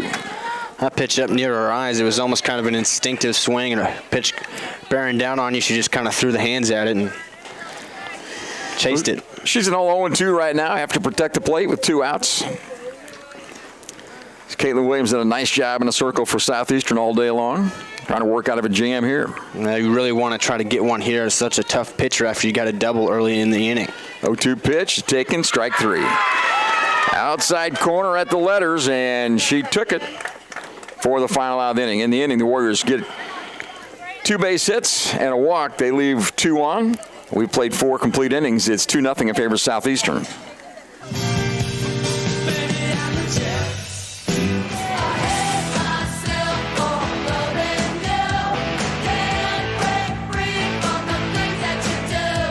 In our days, 'cause I found God. Don't wanna be an American idiot. Fever, 'cause I'm breaking. Get your Ford at Steve Faulkner Automotive in Mount Carmel. Get up to $4,750 off 23 Ford Explorers and 2023 Ford Mach-E. Get $15,700 off original MSRP. Go to SteveFaulknerAutomotive.com today. Come to Steve Faulkner Automotive. Get up to $17,400 off 2023 Chargers and Challenge. Back for the top of the 5th with the Warriors trailing 2-0. Caitlin Williams back in the circle. She'll face 7, 8, and 9 as Tucker Cameron, pardon me, that's the wrong side of that. She will face the top of the order. It's Borman taking strike 1, followed by Higgins and Buford. Top of the 5th, 2-0 in favor of Southeastern. They got both their runs back in the first inning. Both unearned against Tucker. She's been good since then. This ball popped up on the right side, going to be foul, and giving chase down there's the right fielder, and she makes the play. Emily Higgs, how about that? I mean, I didn't think she had any shot off the bat of getting that one. She showed off the speed and then laid out, barely able to get it. Looked like a snow cone from what I could see. Dugout got a little bit in the way, but that was a heck of a play. Yeah, I couldn't see it. Got down behind the dugout. I waited for the umpire, and he called her out. So nice play by Emily Higgs. Now it's Trinity Higgins at the plate, batting from the left side. She is a slapper and slaps it down the left side, foul for strike 1. When I say slapper, I mean she runs at the ball, hits off her front foot. Third baseman for the Warriors, Flowers, playing it halfway in. Shortstop playing about halfway in, Mockabee. Left fielder is tied in the left field as well, and she's probably not going to hit the ball to right field. Choked up on the bat. She's down 0-1 on the count. Alexis Tucker has the sign. And there's a bunt toward third base, picked up, throw over, and got her again. Second time in a row on the bunt, they got her. Nice play by Flowers at third for the second out of the inning. Flowers, the freshman, has a really nice arm over there at third base, and maybe could have had that same play 3 times, but back in the first time Higgins did it, Wilkie wasn't to the bag covering in time, and other than that, Flowers has got her twice with that cannon of an arm. Here's Jordan Buford, struck out and doubled to right last time, almost went out of here, and she takes strike 1. It takes ball 1, pardon me, off the plate. And she's got power. She's a strong young lady, their best hitter. That was her 12th double in the year. She's also got 8 homers and 51 RBI on the season. Dangerous hitter. 1-0 pitch, popped up, left side, over by the dugout. It goes out of play for strike 1. So the count's even, 1-1 on Buford. Alexis Tucker pitching a masterpiece, trying to get out of this. Going 1-2-3 here in the top of the 5th. Won't be easy with Buford at the plate, though. Here's the 1-1 pitch, taken inside, off the plate, 2-1. Some of the locals thought that might have been a strike here, and they voiced their opinion. The umpire could care less.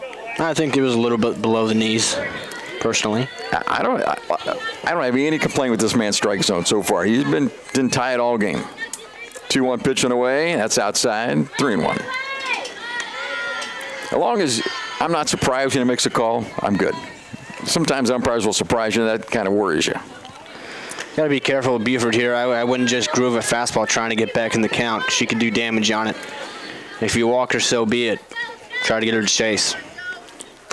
And, ooh, that's a pretty pitch. Strike 2 on the outside corner, right about just above the knees. And the count is full. Absolutely dotted by Tucker there. It's a pitch where Buford's not going to swing at it. There's not much you can do with it. And if you get the call, awesome. And if not, you live to fight another day. So here we go, 3-2 on the hitter, Jordan Buford. She pops up toward left, going back, and the ball is Banks. Back by the fence, and she makes the catch for out number 3. So the Falcons go down 1-2-3 in the top of the 5th. Warriors coming to bat, trailing 2-0. Back in a minute.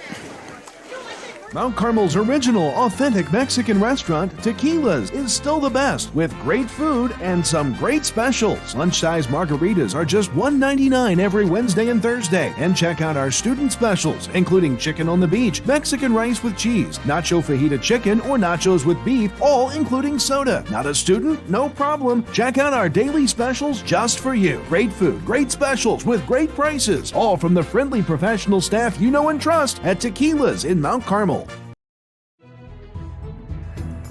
You need to be mindful that when you're out, maybe doing a little tree pruning or shaping, or kids climbing in the tree, building tree houses, whatever, look up, make sure there's no power lines in or near the area. And even after the storm or after a wind event or something like that, we're Wabash Valley College. This is round 1 of the Region 24 tournament. Little best of 3 with Southeastern. Warriors down 2-0 here in the bottom of the 5th. We'll play another one today, and if needed, a third tomorrow. Caitlin Williams' first pitch is off the plate for ball 1 here in the bottom of the 5th. She's had a nice afternoon. She's only given up 3 base hits. Warriors have left 3 runners on base. She struck out 6 in 4 innings of work. Pitch to Tucker is taken. That's a little below the zone, 2-0. Pitcher on pitcher matchup here. Now it's the Southeastern folks complaining about the strike zone. So, but I don't think the umpire really minds. He's probably heard all this before. 2-0 now. And there's a pitch taken inside corner, strike 1. 2-1 on the hitter, Alexis Tucker. Somebody told me one time you done some umpiring. I umpired a little baseball in college. A little college baseball at Blackburn. You would have hated it when I was umpiring. 2-1 pitch. Hit hard and deep toward left field. That's it. Going to be out of here. It's way out of here, and it's a foul ball. It's a foul ball. Ooh. Umpire walked down the line, had a great view of it. That ball was way out of here, but it's foul for strike 2. I was clear to the road. I mean, Tucker just a little out in front, but I was hammered. And the Wabash fans are rooting for that to be a fair ball, but it's not. The umpire, it's a good umpire. He's right down the line where he ought to be. Looked it over and said, no, that ball's foul.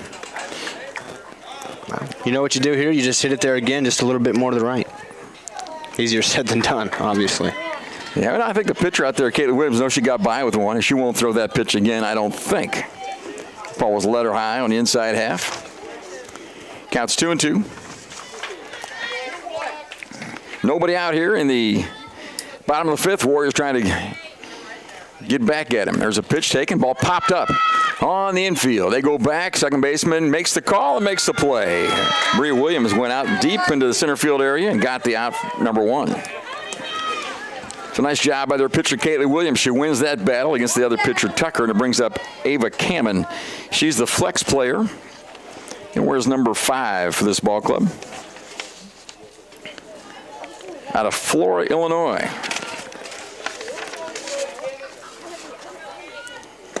And first pitch taken, ball 1. When I umpired, by the way, I called a lot of strikes down low, where the pitchers like it and the hitters hate it. And the game moved right along, and I got out quick. It could hardly ever be too low for me to like it. 1-0 pitch, hit high toward left field. Left fielder coming in on the play and makes the play out there. That's Hunt making the play in left field. 2 up and 2 down now. 2 pop-ups after the long foul ball by Tucker. Now up to Emma Banks, the 9-hitter for the Warriors, left fielder. Struck out her first time up. That pitch was in on the hands of Cam, and really you could tell it kind of jammed her, and just a little fly out into left field. Hunt made a nice running play. First pitch to Banks is a swing and a miss. Strike one. Banks went down on 3 straight pitches in the bottom of the third. We're in the bottom of the fifth, and she would like to put it in play somewhere and use her wheels. Hitting room up the middle for her. Here's the pitch. Popped up, and now it's 0-2. And Caitlin Williams going right after the 9-hitter for the Warriors. We're in the bottom of the fifth. The first two runners, two hitters of the game for Southeastern got on base and scored. That's it, 2-0. There's an 0-2 pitch, and that's taken off the plate for ball one, 1-2. That's the first pitch that Banks has seen today that wasn't a strike, or she didn't swing at. She swung at one pitch in this at bat that was out of the zone, but that's all right. 1-2 now on Emma. Here's the pitch. Popped up over. Nice line drive shot over the shortstop. That's a base hit for Banks. Didn't hit it hard.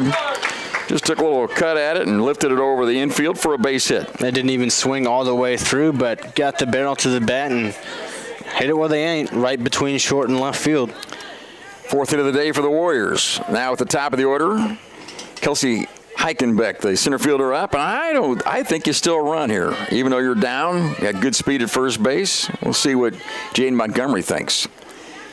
Pitch from Williams, the runner doesn't go, and there's a foul back to the screen, strike one. Well, here in the fifth inning now, bottom of the fifth, 2 outs against a pitcher as good as Williams. And by the way, she's been good all season long, a 3.30 ERA and 199 2/3 innings this season. She's thrown plenty. That's a lot of innings, and she's been really tough. You got to get creative and to try to score runs, especially getting here towards the end of this game. Deep in the outfield, especially in center field with Rich out there. Here's the pitch. Taken outside, and Banks with a short lead. They look her back, and she scampers back to first base. 1 and 1 strike now. Tying run at the plate for the Warriors in the form of Kelsey Heikelbeck. Out of Buckskin, Indiana. You ever been to Buckskin? I have not. It's a nice little town. And pitches outside, 2-1. Tell all the folks in Buckskin I said I like the place and I'll be back for lunch. Heikelbeck with 8 home runs on the year leads Wabash Valley even out of that leadoff spot. She's got some pop. Struck out twice today, but has a nice hitter's count here. 2-1 on the hitter. 2 outs. Runner first is Banks, and she is not going. The ball popped up on the left side. Left fielder gives chase, and that ball will fall safely to the ground. And it counts even 2-2. Well, we haven't made a move at first with Banks yet. As far as stealing second is concerned, I still don't mind the play. Even if you're thrown out, you have top of the order coming up in the bottom of the sixth. Banks has 9 stolen bases on this season. That's tied with Heikelbeck and Kamen for the lead on the team. 2-2 on the hitter. Caitlin Williams out in the circle. Brings the pitch in. The ball's popped up towards center field. Rich, center fielder, over to her right about 2 steps, makes the grab for out number 3. In the inning, the Warriors get 1 base hit. They leave her on base. We've played 5 complete. Wabash Valley trails Southeastern 2-0. Back in just a minute. Hi, my name is Rylan Robb. I am from Albion, Illinois, and I am a radio TV major here at Wabash Valley College. From broadcasting all sorts of sports games to producing my own TV show and radio show, the hands-on experience is as much as you want to do with it. In terms of the program itself, I think it's really special. It's really like almost a little family in a way, and it's really been really nice being able to experience the things I have with people that genuinely appreciate it with me. I'm Mason Gross. I am a marketing business management major at Wabash Valley College. You'll learn a lot about in the business industry as a whole, and that really helps you to explore your options as far as to what's out there. So I'm doing my internship at Summer Real Estate in Salem, Illinois. Right now I'm working on getting my license. I am hanging around the office, going to showings and doing it. Alexis Tucker back in the center circle for Wabash Valley. She's been great, just giving up 2 runs in this game that were both unearned all the way back in the first inning. She's been pretty lights out since then. Wabash Valley just needs to get offense going, but to do that, Tucker's got to get it back to the bats. First pitch swinging is Hunt, who's 2 for 2 today. Fouls that down the left field line for strike 1. Yeah, Tucker's only given up 2 base hits on the day, or 3 base hits, and 2 of them to Tiffany Hunt. One of them drove in a run back in the first inning.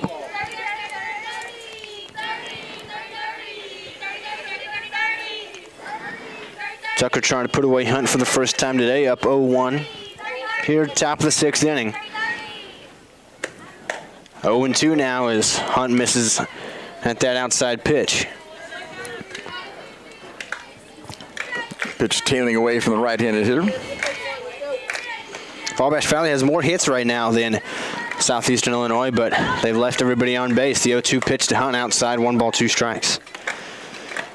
Wabash Valley with 4 hits. SIC, as you mentioned, with 3. And I've got Southeastern playing airless softball and Warriors with a couple. That's the difference right now. 1-2 pitch from Tucker to Hunt. This one's lined into left field. That one's down and fair. Banks cuts it off. Hunt digging for second. Throw in from Banks is a strong one, but the tag not put down by Wilkie. So Hunt 3 for 3 today and into second base with the leadoff double. I think if Wookie, I don't think she realized if she could have put a slap tag down, she might have had Hunt at second. That was a strong throw from Banks, who cut it off nicely, but no tag applied, and Hunt at second base. And Hunt didn't think the throw was coming. They thought it was going to be cut off. She didn't slide either, so you might be right. A tag might have gotten her. So Williams now, that's Bria Williams, playing second base, has played great defensively today for SIC. Takes strike 1 on the lower half from Tucker here. She's bunted a fielder's choice that drove in a run back in the first. She also struck out swinging in the third. And if they don't bunt here, I'll be surprised. Leadoff runner at second base and a 2-run lead. They'd like to get 1 more on the board. Flowers creeping in at third base, just in case of that. Williams did square that time, pulls back, and the pitch missed for a ball. Pitch was close to a strike, just a little low, I believe.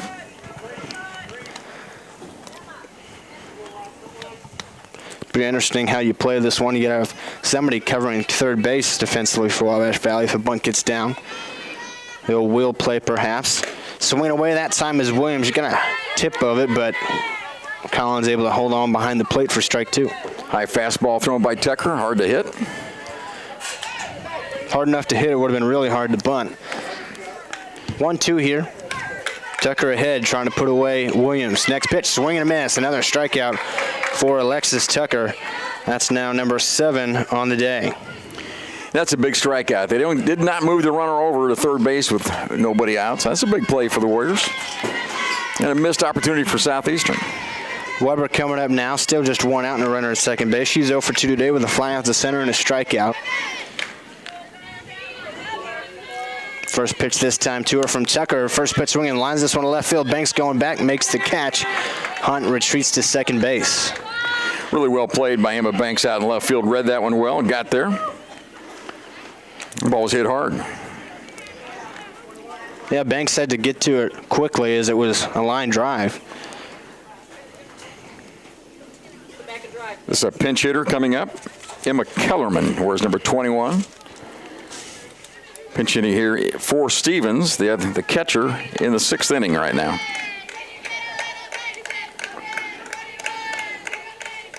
So they're going with the bat, trying to get that extra run home somehow. 2 down and a runner at second base. That's Hunt after her leadoff double. Tucker trying to pitch around it. Kellerman out to plate her first at bat today. Open stance. First pitch goes and swings this one, hits it foul. Higgs giving it chase, and she chases down another. Didn't have to dive that time, but still a great play. It was showing off the range. Higgs makes the play for a 1 pitch and the out. Wabash Valley, another scoreless inning. They got to get some runs across as we head to the bottom of the 6th. They trail 2-0.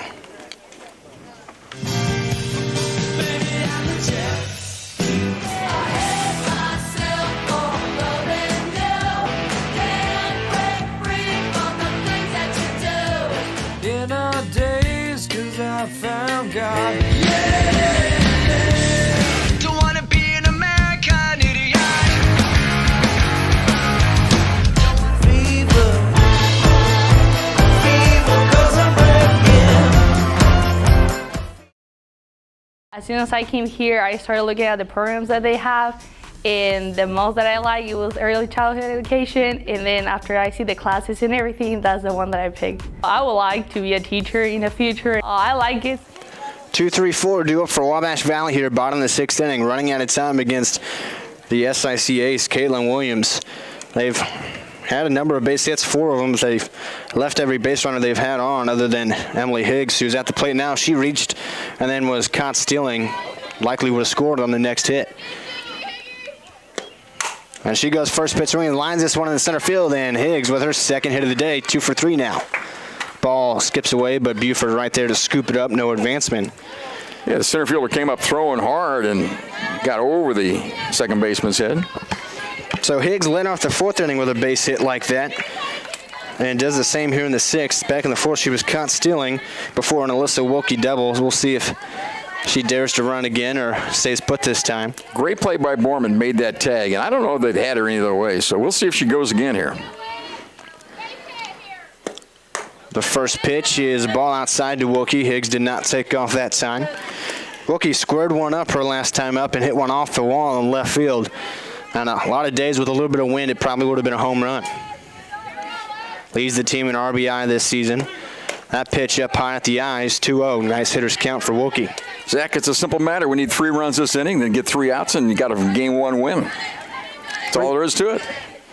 Of course, we haven't scored yet, but it'd be good to get 3 right here in the 6th. Wilkie with a nice hitters count for a 2-0 pitch. That one low and inside.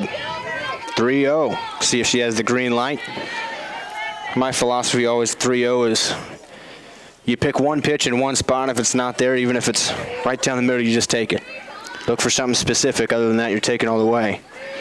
3-0 to Wilkie. Takes that one pretty much right down the middle for strike 1. Just right at the letters. Been an up and in, tough pitch. Still a nice hitter's count. Wilkie's still in the driver's seat here. The theory is she'll throw the same pitch again on 3-1, right? Williams sent the 3-1 to Wilkie. This one's popped up right side and out of play, so Williams is able to battle back. It's a full count. Mockabee, the shortstop, on deck. Wilkie trying to get on for her after Higgs reached with a leadoff single. Nobody out here. Bottom of the 6th inning. Higgs at first. 3-2 count on Wilkie at the plate. The pitch from Williams. This one hit hard towards third on the ground. Scooped up by Weber to second for 1. That's all they'll get. No chance at a double play, but they're able to get the lead runner for out number 1. Ball hit hard, but right at the third baseman. One hopper had her played perfectly and got the force out. So Mockabee now coming up with a 1 out and 1 on, that being Wilkie at first base. Mockabee has struck out, and also our last time up got underneath the one and popped out to second base. First pitch this time, that's low and inside for ball 1. Been a brilliant pitcher's duel today. Both these pitchers throwing very well. Too well, really, don't you think? Well, I know you like to see some offense. I'd love to see at least 3 runs this inning. That's all I really care about. I don't want any more offense than that. 1-0 pitch to Mockabee. She fouls this one back. We had a pitch to hit inside and inner half at the belt. Couldn't get the bat head out in time. Mockabee, somebody that walks more than she striked out. 21 walks on the year to 17 strikeouts. Scores up to bunt, and that's fouled straight back. I would have had a chance of making a play on that if there wasn't a netting there. It's heading right for me. I was diving to the right, out of the way. You wouldn't have saved me? No. It's okay. I think I could have made the play. It wasn't hit hard. There you go. So 1-2 now on Mockabee with 2 strikes. I doubt she scores to bunt again, but we'll see. Wilkie at first base with 1 out. The pitch. Popped up right side and out of play. Mockabee continues to battle. So I was just mentioning she's can be tough to strike out. As I mentioned, 21 walks to just 17 strikeouts on the season for the sophomore shortstop. Williams trying to put her away for the second time today. 1-2 pitch. This one a little number back up past Williams to second base, and Mockabee safe. Put the ball in play. Good things will happen. I know you love to say that, Mark, and that's exactly what happened right there. Yeah, sometimes you're just lucky. Hit the ball at the very end of the bat, a little squibber that had all kinds of English on it. Got by the pitcher and no chance for the second baseman to make a play. So a second hit in the inning. Runners have 2 on. Warriors have 2 on, and Collins, the 5-hitter up. This is a great opportunity to score, and they're going to slow it down again, and their coach will come out and chat again. Well, Collins is maybe if anybody else had the number of Williams in this game. She doubled in the second and walked on 4 pitches in the 4th. So SIC wants to talk this over, not just about the pitcher versus hitter matchup. Also, I'm sure they want to talk how they want to play this defensively with 1 out. Runners at second and first. Collins, not the fastest runner, so he'd probably go for the double play if it's hit hard enough. all things that they talk over in these mound visits. I'm not really sure what they're talking about. I think just slowing her down a little bit, giving her a chance to breathe after giving up a couple hits. It's been a tough inning so far. And, you know, Wilkie is on second after reaching our fielder's choice. She hit that ball hard just right at Weber at third base, who then threw on to second for the force out. Couple hard hit balls. Higgs led off the inning with a base hit to center. She was erased on the force out by Wilkie. And then a little squiver by Maccabee. That was not hit very hard at all. I'd say about 28 miles an hour off the bat. Maybe less than that. It was just barely got by the pitcher. Collins coming up. She's doubled and walked, as I mentioned today. Has 2 runners on and 1 out. Big opportunity here for Wabash Valley, trying to score their first runs of the game. Righty on righty matchup. The pitch from Williams to Collins. First pitch swinging. This one's lined into center field. That one will drop. Throw to third. Not in time. It's not caught. It was in time, but it couldn't be held onto by Weber at third. So everybody's safe. They're going to rule safe. I thought they might call interference or something. I think the throw just kind of took Weber in harm's way there. The runner got into the fielder that time. They called that a hit. So, bases loaded. Here you go. Collins on base for the 3rd time today, and Carson Flowers, the freshman, at the plate. Plays third base, has 4 home runs this year, 9 doubles. Their coach Calcichera is going to talk to the umpire, and she's going to say, I think that is obstruction or interference on the runner, got into the fielder, but they both have a right to be there. Nobody went out of their way to cause any havoc that time. No, you know, I can certainly see why that she would want that called, but as I said, I think that it was really more the throw that took Weber into harm's way there, and is just kind of incidental contact at that point. Tough base running play on a looping line drive. We thought the center fielder might catch it. She couldn't get there, and Wilkie hustled into third base, and bases loaded now for Flowers. First pitch, low and inside for ball 1. 1 out, bases loaded. That's Wilkie at third, Maccabee at second, and Collins at first base. Flowers trying to bring home some runs. Hit to the outfield could potentially tie this one up. The 1-0 pitch. This one's popped up into left field. Coming in is Hunt. Instead it's Borman. She didn't catch it. Lost it in the sun. Throw to third base for 1. Fired to second. Double play. They get out of it. Run does not score. Now I've got an argument there. I think that should be an infield fly rule. Oh, there's only 1 out. They're going to say the run does score, but that run can't score. You can't count that run. It's hit. I mean, it really should have been an infield fly. Well, Borman was camped underneath it. She just lost it. Yeah, Borman, the shortstop was playing the ball, and they're going to. I'm not sure how they're going to give us a run on that play because it's a force at third and a force at second, right? Those are both force outs. Yeah. Well, either way, something was probably messed up there. I'm not sure. Mark. We count the run? That's what I thought. Okay. So run does not count, and it ends up a funky double play that Wabash Valley cannot score with the bases loaded and just 1 out. What could have been an error by Borman turns out to be a double play. A lucky break for SIC. They still lead 2-0 as we head to the top of the 7th. We'll take a quick break and be back with that. It's Jeep Celebration Month at Steve Faulkner Automotive. Lease a 2024 Jeep Compass as low as $300 per month and a 2024 Jeep Grand Cherokee lease as low as $399 per month. Go to SteveFaulknerAutomotive.com today.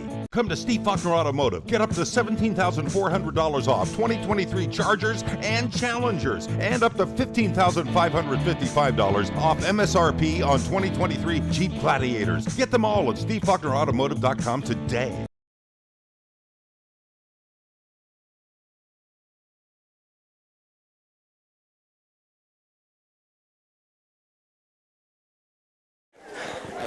Back here, top of the 7th, Paul Schnarry Field, campus of Wabash Valley College. SIC leads 2-0 here, top of the 7th. They'll try to get some insurance. Tucker will try to get it back to the Warrior Bats, who had something going there in the bottom of the 6th, but a weird double play kept them scoreless. That one's fouled down the left field line for strike 1 to Holmes. And they did put a run up on the board for a minute, but that run did not count because it's a force at third and a force at second. So those run does not score. And Mark, I think you had a valid argument that should have been an infield fly rule, but was not called that way. Infield fly is to protect the runners from exactly what happened right there. Wabash Valley did not catch the break. Swing and a miss, 0-2 on Holmes. So Tucker just trying to have a quick inning, get back to Wabash Valley bats, and they were able to get some. They had 3 hits in the inning. You try to get it back to them and see if they can rally again against Williams. It's been tough all day long. So is Tucker, to be fair. The 0-2 pitch. This one hit up the middle, and that's going to be a base hit for Holmes. Didn't do too much with it, just got the bat on it, hit back up the middle. Nice piece of hitting, the leadoff hitter in the inning on, and now Hadley Rich, the center fielder, will come to the plate with a runner on. She is 0 for 2 today, grounded back to the pitcher Tucker, and has popped out to the shortstop Mockabee. That takes the wind out of your sails, doesn't it, that double play? Absolutely, but if you can get back to the bats quickly, maybe you can keep the momentum on your side a little bit, but we'll see. This one bunted, but foul for strike 1. She didn't square the bunt at all. She just dropped a bunt like it was going to be a base hit and fouled it off. Certainly tough when you get that kind of an opportunity against a pitcher as good as Caitlin Williams and couldn't cash in. 1 on, nobody out here. It's top of the 7th inning. 0-1 count. Rich bunts again. This one right back to Tucker. She'll just fire to first for the sure out. Thought she might have had to play at second if she wanted, but instead just takes, as I mentioned, the sure out at first base for out number 1. Holmes moves up on the sacrifice. Yeah, it's really a good decision. I think you have to get it out there. At least we got one of them. So Holmes at second base on the top of the lineup with Borman at the plate. 0 for 3 today, but reached on an error her first time up and came around to score.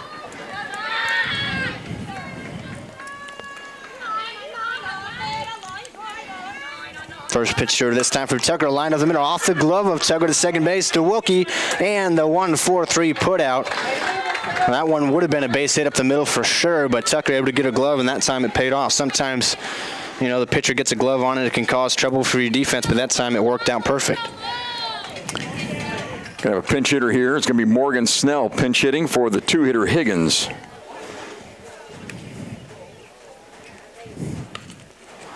So Snell coming to the plate, and with a runner at third base but 2 outs, and Holmes was able to move up on that.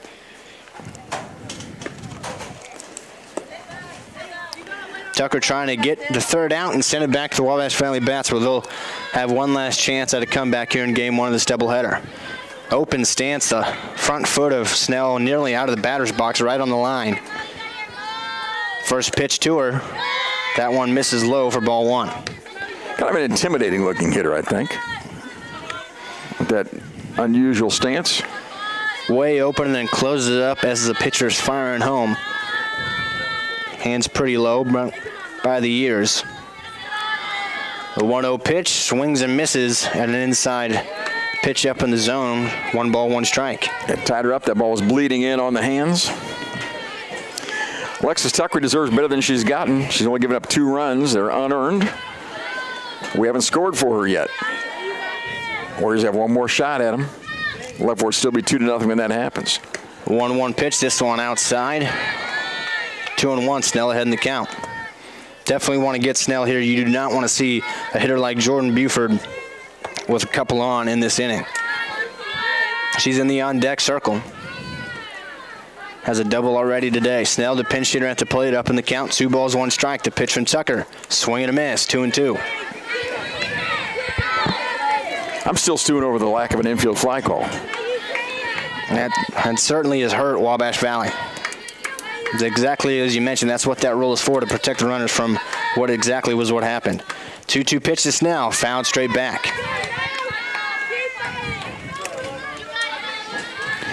You know, the ball wasn't hit that high, so they didn't have a lot of time to get underneath it, but the shortstop, maybe 3 steps in the grass, missed the ball. Yeah, she looked up and it fell right to the left of her. Couldn't have worked out any better for Southeastern. Helped them get out of a bases-loaded jam without giving up a run. Wabash Valley's trying to send it back to the bats. 2-2 pitch, outside, run it full. Buford on deck. Got to get Snell here. Buford and then Hunt. Hunt's 3 for 3. Snell at the plate, pinch hitting for Higgins, and a full count with a runner at third base and 2 outs here at top of the 7th. 3-2 payoff pitch from Tucker. Fouled straight back. They'll do it again. Nice pitch, board in on her hands.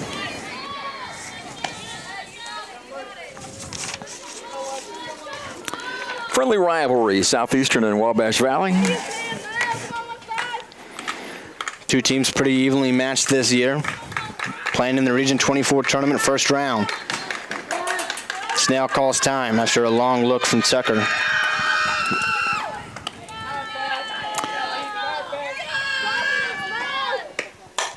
This one lined right back to Tucker, and she snags it on the fly. Snell made good contact, but Tucker, with the cat-like reflexes, puts it away. Wabash Valley, another scoreless inning. Time to score some runs, Mark. You need them, don't you? We need 3. They're down 2-0 as we head to the bottom of the 7th here in Game 1 of the Region 24 opening series. Can Wabash Valley come back? We'll find out on the other side.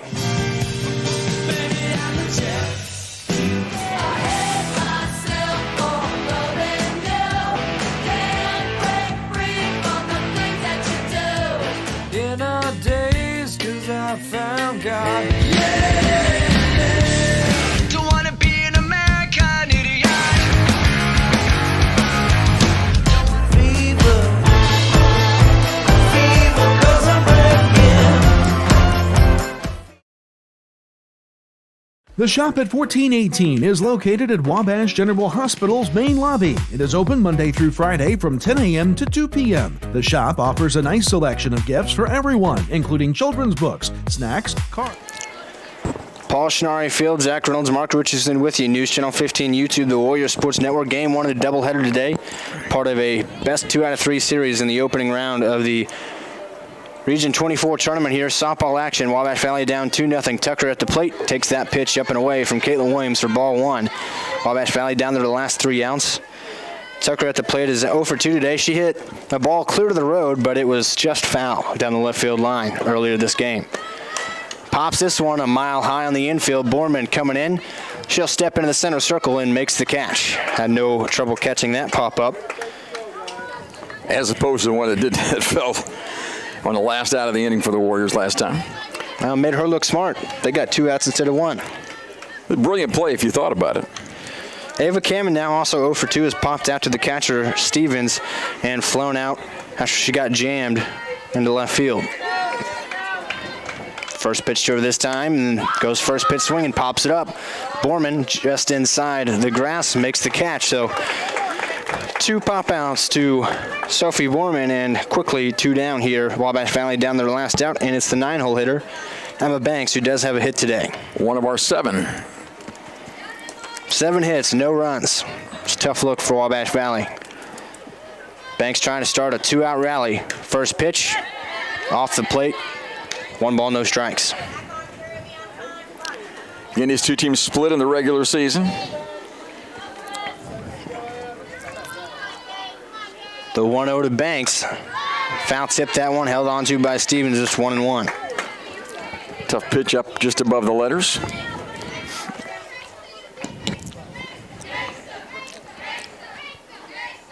The 1-1 from Williams to Banks. That pitch outside, 2-1. Banks ahead in the count again. She was swinging at those pitches earlier in her first couple of at-bats. She's taking it this time. You know what I always say, a walk's as good as a base on balls. We'll take one. The 2-1 pitch, swings and misses. And Williams 1 strike away from ending this game with a complete game shutout. She's been pretty good out there. Thrown very well all day. 2-2 pitch.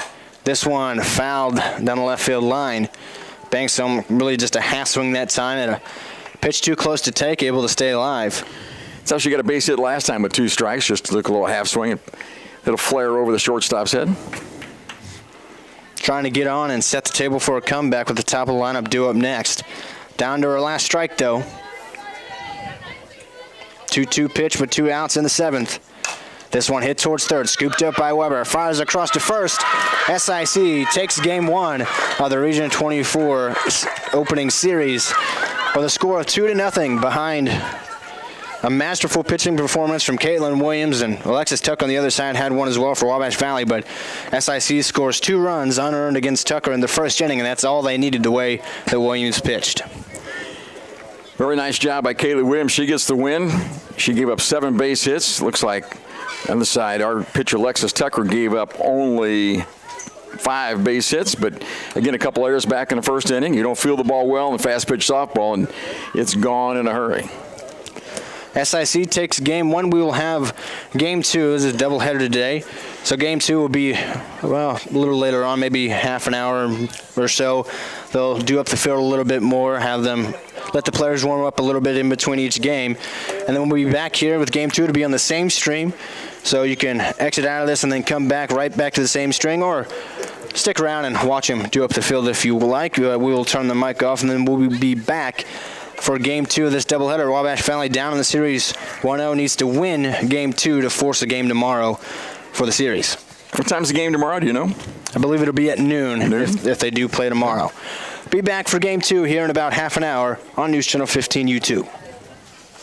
You already know that the First National Bank is your real community bank, but have you met our people? It's the people inside that make us a community bank. We live here, we work here, we're your neighbors and your friends. When you bank with us, your money is reinvested in your community. At the First National Bank, our customers are more than an account number. People are the reason for this community. We're your hometown bank, serving the area since 1906. We are the First National Bank, where our people make the difference. Come see us today. Equal housing lender, member FDIC.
I love to hear myself talk. And ready for game 2 now. Wabash Valley, an elimination game at this point. Need to win here in game 2 to force the game tomorrow to continue to play for the series here in round 1 of the Region 24 tournament. SIC took game 1 2-0. Wolf, the sophomore southpaw, on the mound for Wabash Valley here in game 2, or in the center circle rather, no mound out there. And she's greeted by Sophie Borman leading off again for SIC. First pitch pops up right side, and that will fall in between Tucker and Collins for strike 1. I'd say Borman made the biggest play of the game first game when she dropped the fly ball and infield fly was not called and doubled us off and got us out of the 6th inning. That really hurt. Either a brilliant play or really lucky. Probably the latter. The 0-1, this one's popped up right side, and that'll hit into the netting, so quickly 0-2. Umpires have switched positions this game. Well, it was a different zone to get used to, probably. Might have to find it out right here. Wolf ahead in the count, 0-2. We'll see if she can dot something up against Borman. Yeah, she hasn't taken a pitch yet, so we don't know anything about the zone. 0-2 pitch from Wolf. This one hits softly, diving off the glove of Tucker. And another kind of lucky base hit for Borman. What do you say all the time, Mark? Put the ball in play and good things will happen. You never know. You never know. Tough play there as we dove for the softball at first base and couldn't make the play. Nice effort from Tucker at first. She pitched a jam in game 1 and got saddled with a tough loss. Gave up 2 unearned runs, but Wabash Valley couldn't score for her. Williams at the plate now. She fouls off the first pitch. So just like in game 1, SIC swinging early and often. 0-1 on Williams. Borman at first base, sorry. Warriors playing for their life right now. They have to win this game to force a game 3 tomorrow. This one bunted by Miller. Flowers has it, or Williams rather, and then Flowers throws her out. So a sack bunt. Borman moves up to second. Solid softball by Southeastern. Good bunt. Advance the runner. Jordan Buford coming to the plate now. Top hitter in this Falcons lineup. Had a double in game 1. Other than that had struck out and flown out. Got a runner in scoring position, 1 out here. The lefty on lefty matchup. First pitch misses outside, maybe a little low from Wolf for a 1-0 count.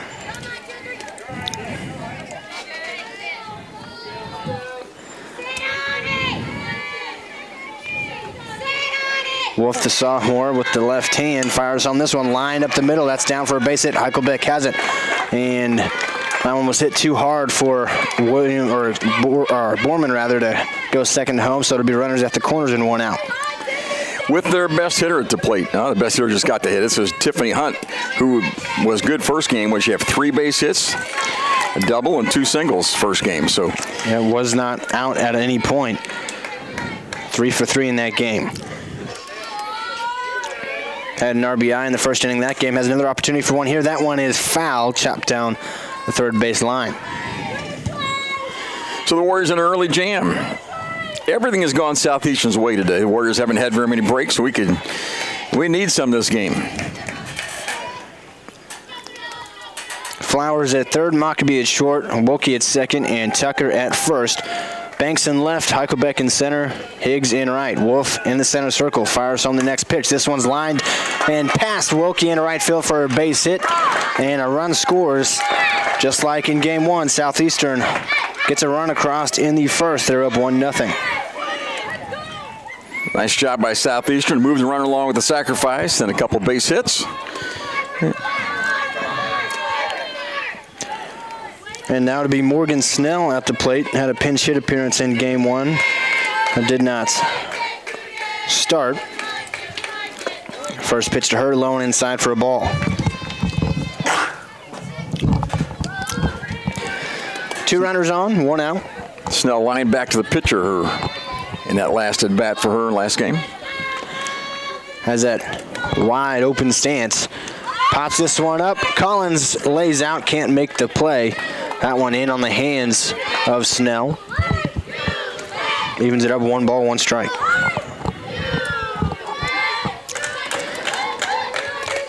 Buford at second, Hunt at first. They had back-to-back base hits, including Hunt's RBI single just moments ago. Wolf, the sophomore, in the center circle for Wabash Valley, trying to limit the damage. This one fouled off in on the hands again of Snell.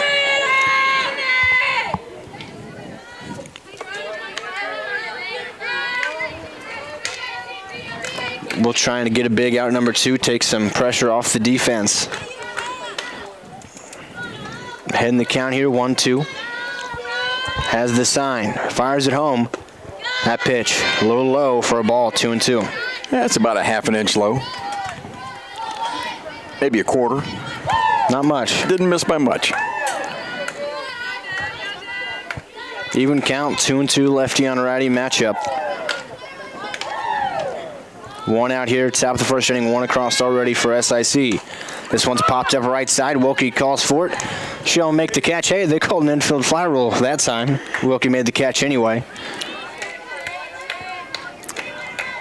Both umpires had to hand up that time, so they figured it out in between games. Weber at the plate now with 2 down and 2 on for Southeastern Illinois here. South 1, game 2 of this series and this doubleheader today. This one hit towards third. That will roll foul for strike 1.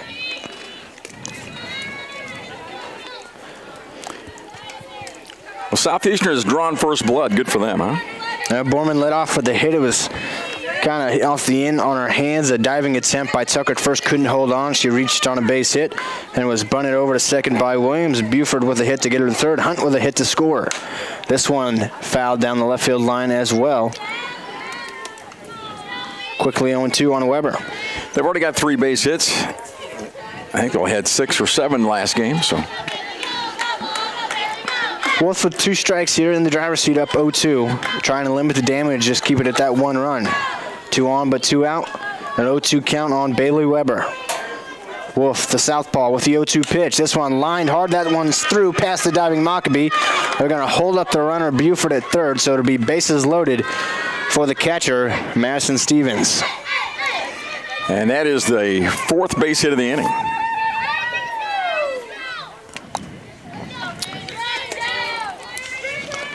So jam here early for Wolf after already giving up a run. Stevens struck out twice, 0 for 2 first ball game. We could use a strikeout right here to get out of the inning. Just 1 run. Wolf takes a deep breath. Has the sign and checks the wristband. First pitch to Stevens. First pitch swinging, a little nubber towards second. Wilkie has it, fires to first. Wabash Valley able to limit the damage, but SIC strikes first blood. They're up 1-0. Wabash Valley with a chance to answer after this. You already know that the First National Bank is your real community bank, but have you met our people? It's the people inside that make us a community bank. We live here, we work here, we're your neighbors and your friends. When you bank with us, your money is reinvested in your community. At the First National Bank, our customers are more than an account number. People are the reason for this community. We're your hometown bank, serving the area since 1906. We are the First National Bank, where our people make the difference. Come see us today. Equal housing lender, member FDIC. Get your Ford at Steve Faulkner Automotive in Mount Carmel. Get up to $4,750 off 23 Ford Explorers and 2023 Ford Mach-E. Get $15,700 off original MSRP. Go to SteveFaulknerAutomotive.com today. Come to Steve Faulkner Automotive. Get up to $17,400 off 2023 Chargers and Challengers, and up to $15,555 off MSRP on 2023 Jeep Gladiators. Get them all at SteveFaulknerAutomotive.com today. So who's pitching? Wabash Valley with a chance to try to answer here, and they'll have to face off against Morgan Snell in the center circle for game 2 for SIC. The Falcons got a run in the top half of the first. They're up 1-0 here, and it's Snell, as I mentioned, pitching for SIC. She had 77 of the third innings this year, 5.07 ERA, so not quite necessarily as tough as Caitlin Williams, but not many in this conference, I would say, are. She was masterful today in game 1. Hucklebeck leading off, first pitch to her, and their first strike.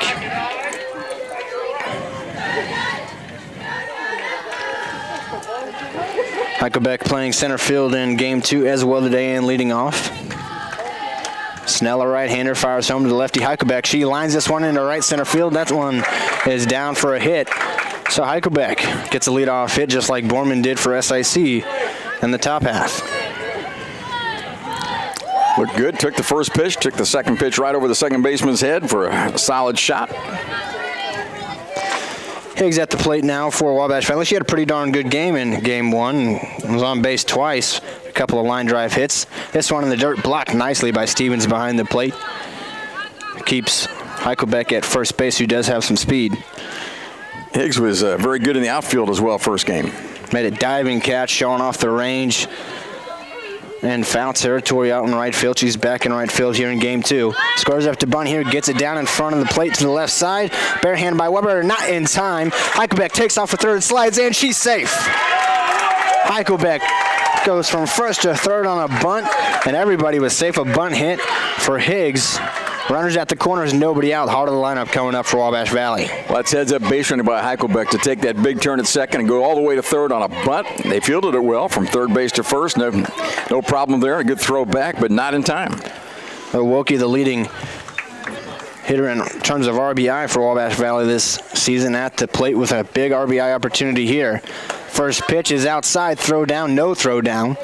They'll just let Higgs take second. Didn't want to force anything, maybe didn't want to risk an error to let Heichelbeck score and tie it up. So Higgs takes second on no throw. So 2 runners in scoring position, nobody out. Big opportunity for Wilkie. This one hit towards shorts. Borman mustered, it's into the outfield. 1 run will score. Higgs to third. Borman just kind of tried to sit up with it before she had it in her glove, and it went between the legs after knocking off of her glove. So an error or 2 cost Wabash Valley in game 1, and now they get their first run of the day in game 2 because of an error. You're right. She just came up on the ball and it stayed down, and the Warriors get a run, our first run of the game, or end of the day. Collins at the plate now, still runners at the corners, nobody out, and Wilkie will take second base, and again, no throw from Stevens. No guts is what I call that. Throw the ball a little bit. Throw it around. You've seen Wilson Contreras throw it, haven't you? I have. All over the place.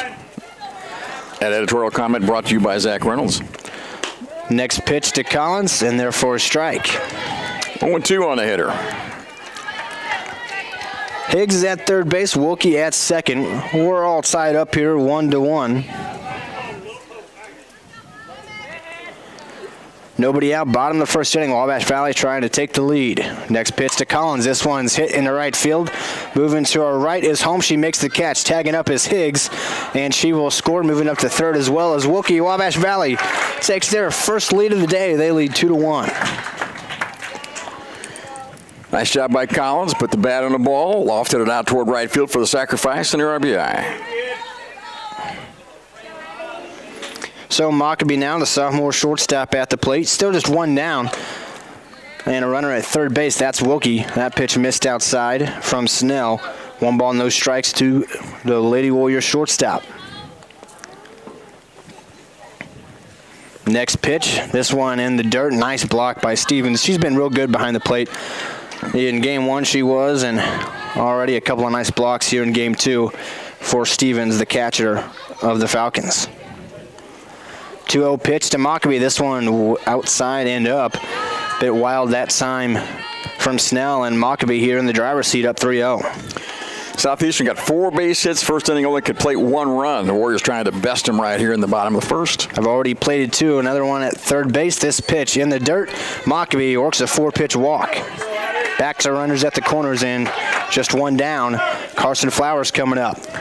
And on both times we have had runners at the corners. We've stolen second. They didn't even make a throw, and I don't think they'll do it again. I'd challenge them to throw the ball. And in a playoff series, that's going to be the end of the line already for Morgan Snell. Looks like a pitching change for SIC. We'll take a quick break and tell you about the change on the other side. I'm Mason Gross. I am a marketing business management major at Wabash Valley College. You'll learn a lot about the business industry as a whole, and that really helps you to explore your options as far as to what's out there. So I'm doing my internship at Summer Real Estate in Salem, Illinois. Right now I'm working on getting my license. I am hanging around the office, going to showings, and doing everything I can as a non-licensee to get myself ready for when I graduate and take that step as an agent. As soon as I came here, I started looking at the programs that they have, and the most that I like, it was early childhood education, and then after I see the classes and everything, that's the one that I picked. I would like to be a teacher in the future. I like it so much because I had the experience to work at Small World with the kids, and each day I learn, and I learn from the kids, and like with my teachers, like they teach me all the stuff that I need to do to be a better teacher. And classes is amazing, so I would just recommend everyone to come here to Wabash Valley College.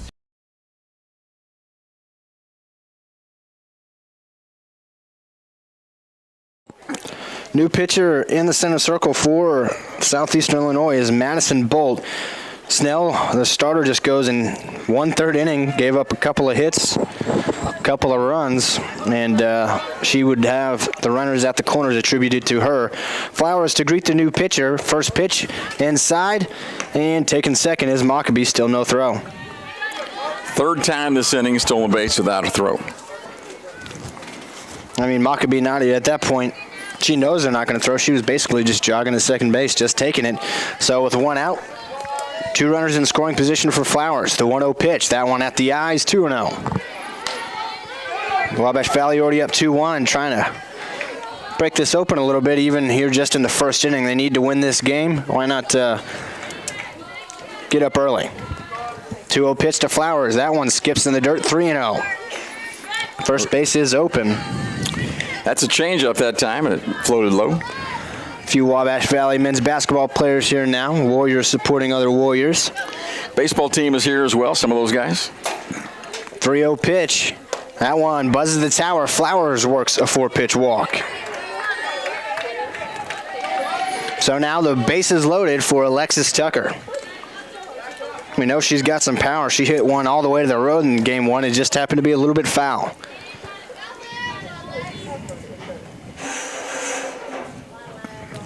First pitch he sees, inside, ball one, and fresh into the game, Bolt's having the same command struggles that Snell did.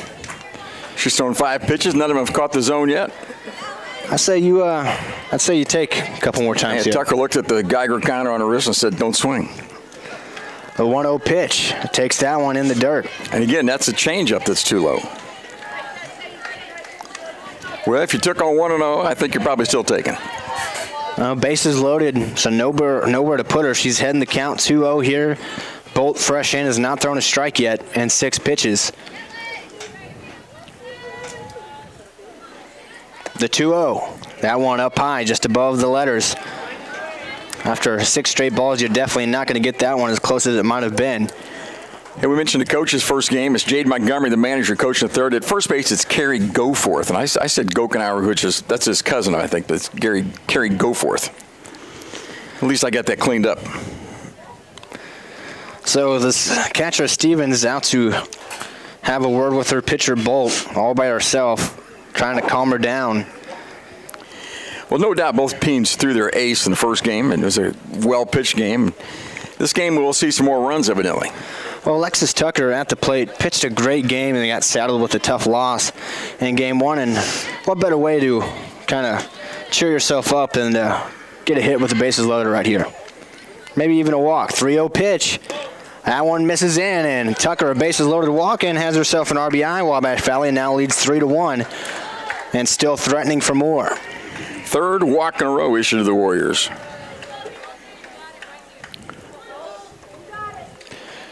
It was Snell who walked Mockabee, and then Bolt came in and walked Flowers on 4 pitches and Tucker on 4 pitches. And now Wolf, the pitcher, hitting for herself here. With the bases loaded, this one to the backstop. Breaking for home is Mockabee. Flip home, not in time. She scores. Make it 4-1, Wabash Valley. And another ball. Madison Bolt now 9 pitches, has not thrown a strike, and she's done in the middle of an at-bat. She didn't last long, did she? 9 pitches, that's it.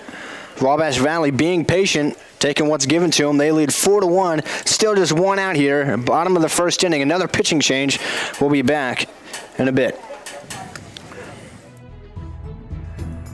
You need to be mindful that when you're out, maybe doing a little tree pruning or shaping, or kids climbing in the tree, building tree houses, whatever, look up, make sure there's no power lines in or near the area. And even after the storm or after a wind event or something like that where a limb may be falling down or hanging in the tree, make sure to look and there's no utility lines near that. And if there is, call us. We'll come take care of it. We'll get that down. We'll get things cleared up.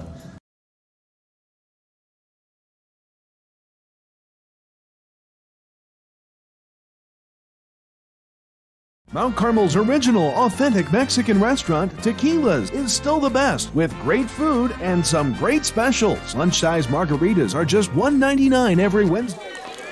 And Caitlin Williams, who pitched game 1 for SIC, now on to pitch game 2.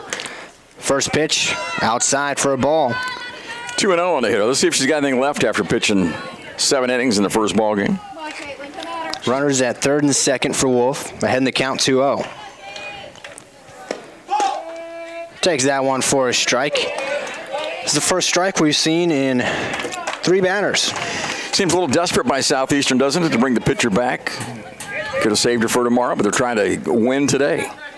Well, I guess their theory is they win today. They don't have to play tomorrow, but Wabash Valley up 4-1 already here with 1 out in the bottom of the first. 2 runners in scoring position. That pitch outside, 3-1 to Demi Wolf. It was Madison Bolt who came on, walked Flowers and Tucker on 4 pitches each, then threw 1 ball to the backstop to Wolf, and then it was done. And Williams came on in the middle of that at-bat. This at-bat here with Wolf, already in a 1-0 count. Now it's 3-1. Wolf scores to bunt, offers at it. Now there's a rundown, breaking for home, diving in. She's safe. Carson Flowers takes home. 5-1 Wabash Valley. So you score that a steal of home? I suppose you do. Wolf scored to bunt, missed it. It was a suicide squeeze, and Flowers faked going back to third, then broke for home. Yeah, the catcher threw the ball instead of running back, and as soon as she threw, we bolted home and got the run. 3-2 payoff pitch to Wolf. Hits this one into left field. Going back on it is Hunt. Reaches up, makes the catch. Tagging up is the runner. That's Tucker. She'll score. It's 6-1. Wabash Valley in the bottom of the first. So Wolf helps her own cause. All 3 runners that were on base came around to score when she was there. 1 on a wild pitch, 1 on a missed bunt attempt that resulted in a steal of home, and 1 on a sacrifice fly. 2 outs, the first pitch to Banks as she's the 9-hole hitter, and now all 9 hitters have come to the plate for Wabash Valley. That pitch, I believe, missed outside. Southeastern had 4 hits. First inning, scored 1 run. We have 2 hits and scored 6. This one popped up into left center field. That might get down, and it will for a base hit. The rally continues. And we've batted around here in the first. Man, just like that, my scorebook is already going to be plenty messed up. Heichelbeck comes to the plate. She led off the inning with a base hit. That felt like ages ago. It was 2 pitchers ago for SIC. Here she is with 2 outs and Banks at first base.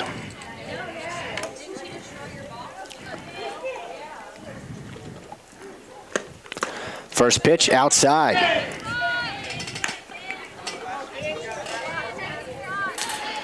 So we'd like to bat twice every inning, wouldn't you? If you're the leadoff hitter? Yeah, that'd be nice and fun. 1-0 pitch at the eyes, 2-0. So Heichelbeck had a hit.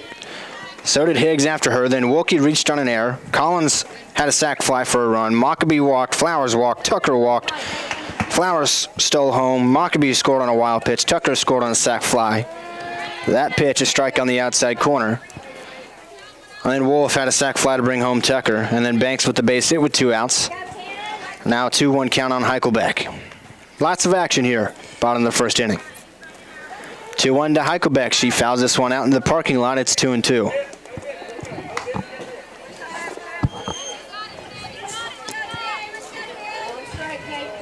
Mark, we didn't see much offense in game 1. We've seen plenty here in game 2 already. 2-2 pitch to Heichelbeck. Pops this one up left side. That'll travel out in the outfield. Hunt underneath it. Makes the catch. SIC out of the inning. Wabash Valley. A ton of walks, a few hits, 6 runs in the bottom of the first. They lead 6-1. We're finally heading to the second. Hi, my name is Rylan Robb. I am from Albion, Illinois, and I am a radio TV major here at Wabash Valley College. from broadcasting all sorts of sports games to producing my own TV show and radio show. The hands-on experience is as much as you want to do with it. In terms of the program itself, I think it's really special. It's really like almost a little family in a way, and it's really been really nice being able to experience the things I have with people that genuinely appreciate it with me. I'm Mason Gross. I am a marketing business management major at Wabash Valley College. You'll learn a lot about the business industry as a whole, and that really helps you to explore your options as far as to what's out there. So I'm doing my internship at Summer Real Estate in Salem, Illinois. Right now I'm working on getting my license. I am hanging around the office. Well, here we are, top of the second inning. It's been a long time since Wolf has been in the center circle. Wabash Valley batted around and then some a little bit, scored 6 runs for her. The sophomore left-hander ready for the second inning, and at this point you got a 6-1 lead, an elimination game, a lot of stress off your shoulders. You just got to go out there and get some quick outs, don't you think? Throw strikes. There's one. Got Holmes there to swing over that. It's 8-9-1 due up for SIC. Sun peeking out again here, Paul Schnarry Field. Nice day out. 1-0 is fouled down the left field line. It's 2-0-2. Excuse me.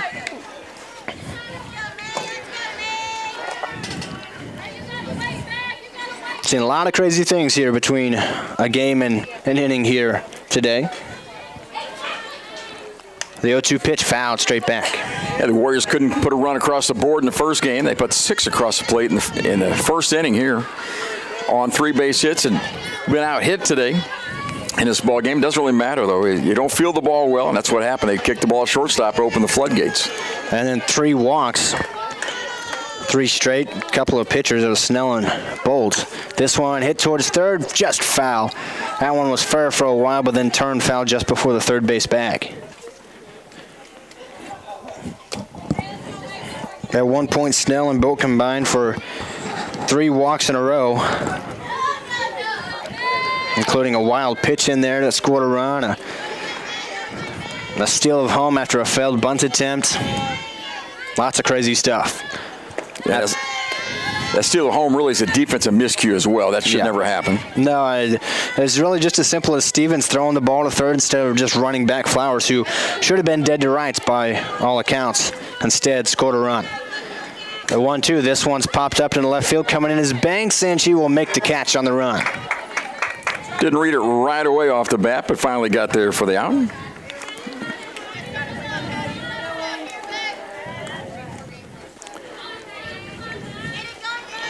Hadley Rich now at the plate, the 9-hole hitter, her first at bat here with 1 down in the top of the second inning. She scores to bunt, offers at it, and misses for strike 1. Trying to catch Wabash Valley off guard, but Flowers and Tucker were crashing in. Flowers at third, Tucker at first. Open stance for Rich. Really choked up on the bat. This one lined foul towards the Wabash Valley dugout. Now she's down 0-2. So Demi Wolf doing what you like. She comes out with a 6-run lead and pours the strikes in. You know, it can be easier said than done, obviously. We just watched SIC throw at 1.9 or 10 straight balls. But like you said, you get a lead like this, throw it where they can hit it towards your fielders, let your fielders help you out. Don't try to do too much. This one hit towards third, scooped up by Flowers. Flowers across, a bit of a high throw, but Tucker tall over there at first base, able to corral it easily for out number 2. So Wolf looking for a 1-2-3 inning after the 6 runs scored for her in the bottom half of the first. Top of the lineup with Borman, who had a hit and scored in the first inning for the Falcons. Kind of a semi-pop-up, semi-line drive off the inside of the bat towards first. Tucker dove for it, had a glove on it, just couldn't corral it. And Borman reached on a base hit that way. That pitch missed for a ball.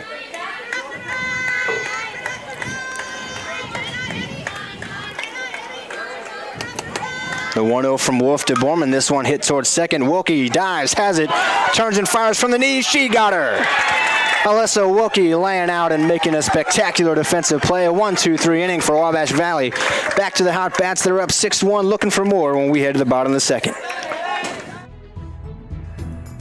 You need to be mindful that when you're out, maybe doing a little tree pruning or shaping, or kids climbing in the tree, building tree houses, whatever, look up, make sure there's no power lines in or near the area. And even after the storm or after a wind event or something like that, where a limb may be falling down or hanging in the tree, make sure to look and there's no utility lines near that. And if there is, call us. We'll come take care of it. We'll get that down. We'll get things cleared up. Mount Carmel's original, authentic Mexican restaurant, Tequila's, is still the best, with great food and some great specials. Lunch-size margaritas are just $1.99 every Wednesday and Thursday. And check out our student specials, including chicken on the beach, Mexican rice with cheese, nacho fajita chicken, or nachos with beef, all including soda. Not a student? No problem. Check out our daily specials just for you. Great food, great specials, with great prices, all from the friendly professional staff you know and trust at Tequila's in Mount Carmel.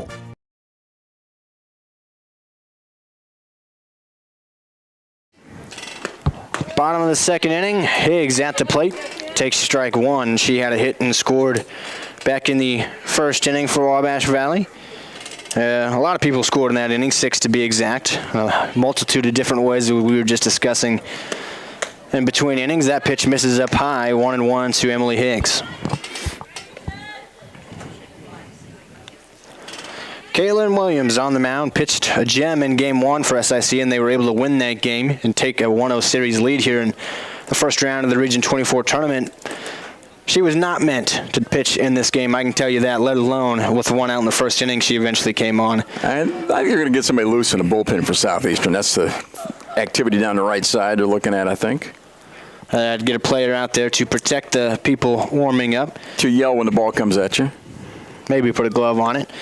This one hitting the center field. Going back is Rich, and over to her right, she makes the play. That one was hit well by Higgs, but Rich able to make the play. Yeah, I thought I had a chance to get out of here, but fell about maybe 10 feet short of the wall. Wilkie will come up now. She hit one to short her first time up, and Borman didn't stay down on it and booted it into left field. That really helped things get going for Wabash Valley. The next hitter was Collins, who drove in the first run via a sac fly. Goes first pitch swinging, pops this one up in the left field. Coming in is Hunt. She makes the catch on the run. So 2 flyouts here pretty quickly in the second inning. Well, Hunt hasn't done much wrong today, has she? Very good in left field, very good at the plate. And right now, with as you mentioned, Southeastern Illinois, with somebody warming up in the bullpen, they're already down 5 runs and already have at least guaranteed to play tomorrow in this game. I really don't know if they want to use up Caitlin Williams for too long. Yeah, I was surprised when she came in and there's a strike. I thought they probably, she's got one game. She's the best pitcher we've got. We'll save her and take our chances tomorrow. She goes too long today. It may be tough tomorrow. The 0-1 to Collins. She hits this one in the left field. This will be a tough play, and it will fall in between Borman and Hunt for a base hit. Well, the Warriors had no luck first game and plenty of luck this game. So Collins on base, and Mockabee coming up to the plate. She walked back in the first on 4 pitches. Started a string of 3 straight batters that walked on 4 pitches each.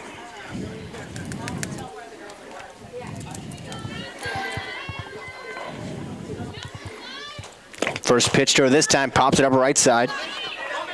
And Williams, Bria Williams, the second baseman, makes the play. A cleaner inning that time for SIC. Wabash Valley still leads 6-1. Mark Richardson will have the third for you on the other side. Think so?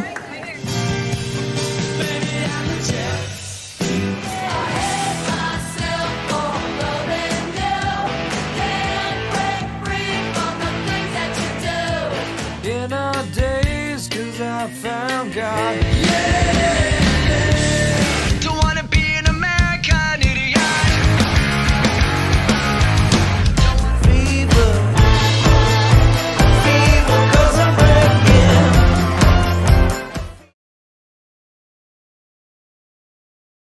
I'm Mason Gross. I am a marketing business management major at Wabash Valley College. You'll learn a lot about the business industry as a whole, and that really helps you to explore your options as far as to what's out there. So I'm doing my internship at Summer Real Estate in Salem, Illinois. Right now I'm working on getting my license. I am hanging around the office, going to showings, and doing everything I can as a non-licensee to get myself ready for when I graduate and take that step as an agent. Well, Southeastern like to chip away at the 6-1 lead as we go to the top of the third. It'll be number 2, 3, and 4 in the order. Williams, Buford, and Hunt. They'll face Demi Wolf. Demi gave up 4 base hits in the first inning, but cautious base running by Southeastern. They only got 1 run on 4 base hits. Warriors answered back on 6 runs on 3 hits in the bottom of the first. Both teams did not score in the second. In fact, they went 1-2-3. Here's the first pitch by Wolf of the inning. That hits line drive down the left field line. It is in the corner. And here goes Williams all the way to second base. She'll stand up with a leadoff double here in the top of the third. Well, down 6-1, by 5 runs. This is a big inning for SIC. If they want to try to get back into it right now, especially with they put Caitlin Williams back in, who pitched game 1. To me, the only way you do that is if you think you can get back in the first couple of innings, get back into the game. Other than that, you might be wasting her. Lefty batter Jaden Buford steps in, the number 3 hitter, and takes a pitch outside. Big lead at second base, not going anywhere. Ball 1. Collins behind the plate, licked her back. Second baseman Wilkie playing toward first base with this left-handed pull hitter up, so shortstop over in the hole on the left side. A lot of running room out there. There's a line drive up the gut over the second baseman's head. That's a hit. And we come up with the ball, and it's a first and third situation. So 2 straight hits to lead off the top of the third. And now here comes Hunt, who has not been recorded out today. She's due, isn't she? 3 for 3 in game 1. Already had a hit here in game 2. Hitting RBI her first time up. She's 4 for 4 on the day with a double and 3 base hits, 3 singles. We just need outs. Wolf has the sign as Tiffany Hunt stands in and swings the ground ball to third. Over to first for 1. Back to the plate, and she's going to be tagged out at the plate. A double play. Oh, that was perfect defensively. Flowers looks her back so she can't get a big enough lead and start. Fires a strike quickly to Tucker. Then we know the arm that Tucker has is Wabash Valley's ace. Pitched game 1. Fires home right on the money. Tag applied by Collins. Couldn't ask for any better defense on that play from the Lady Warriors. And on the play, Buford advances to third, and she's there with 2 outs now with Morgan Snell at the plate, who popped up to second last time. And it was a pretty play. Everything worked well for the Warriors, and not great base running again by Southeastern. There's a ball popped up on the infield. Tucker, the first baseman, calls for it. And they get the first 2 on base with a double and a single, and they go with no runs in the inning. They leave 1 runner on base. Go to the bottom of the third. Wabash leads it 6-1. You already know that the First National Bank is your real community bank, but have you met our people? It's the people inside that make us a community bank. We live here, we work here, we're your neighbors and your friends. When you bank with us, your money is reinvested in your community. At the First National Bank, our customers are more than an account number. People are the reason for this community. We're your hometown bank, serving the area since 1906. We are the First National Bank, where our people make the difference. Come see us today. Equal housing lender, member FDIC. It's Jeep Celebration Month at Steve Faulkner Automotive. Lease a 2024 Jeep Compass as low as $300 per month and a 2024 Jeep Grand Cherokee lease as low as $399 per month. Go to SteveFaulknerAutomotive.com today. Come to Steve Faulkner Automotive. Get up to $17,400. Well, Caitlin Williams has thrown 8 2/3 innings of softball already today. Out there right now, she faces Flowers, Tucker, and Wolf for the Warriors. It's 6, 7, and 8 in the lineup. She pitched a complete game in the first game, a complete game shutout. Correct? We lost 2-0. 2-0 that game. First pitch is a floater that's up high out of the zone, 1-0. Came in relief in the first and trying to keep it there. It's just 6-1. It's just a 5-run game. That's what Southeastern's thinking, but see how far Williams can go in this one. 1-0 pitch. That's inside. 2-0. That might have been a strike last game. Yeah, I think it probably would have been, but the umpire switched places in between games. We got a different zone. Different look at it. Flowers heading to count 2-0 and takes one inside, 3-0 now. Well, she's come up to the plate twice now. She's seen 7 pitches, not a single one of them a strike. it's a pretty easy day at the plate. I think I could go up there and just take 8 pitches. Here's the 8th one on the way. That's a ground ball in the hole. Nice diving play by Borman. Comes up from her knees, throws, and got her. Beautiful play by the shortstop. Over there, that's Borman making the play. And the first out of the inning is recorded. So good defense both sides of the ball on this thing. Both teams playing pretty well out there. Actually, a couple defensive miscues in the first inning helped open the gates for the Warriors. Other than that, they've played pretty sharp. Here now is Alexis Tucker. She walked last time up, an RBI walk with the bases loaded. And the first pitch here is popped up in right field. And that is play made out there. That's Higgs for the second out of the inning. Well, this inning started out pretty good. It was 3-0, and then all of a sudden, 2 pitches later, it's 2 outs and nobody on. And the hitter is the pitcher, Demi Wolf. Well, same could have been said for the Falcons in the top half of the third. They had a double, then a single, and then a 5-3-2 double play. You don't see that very often. Pop out, and it was down for them. Wolf got pitches high for ball 1. Wolf got credit with a sacrifice first inning. Is that what you've got as well? Yep, sacrifice fly to left field for an RBI. Just came to the plate with the bases loaded. All 3 of them eventually scored. One on a wild pitch, one on a kind of still home. There's a shot up the middle, and Wolf is on base with a base hit. And I like that.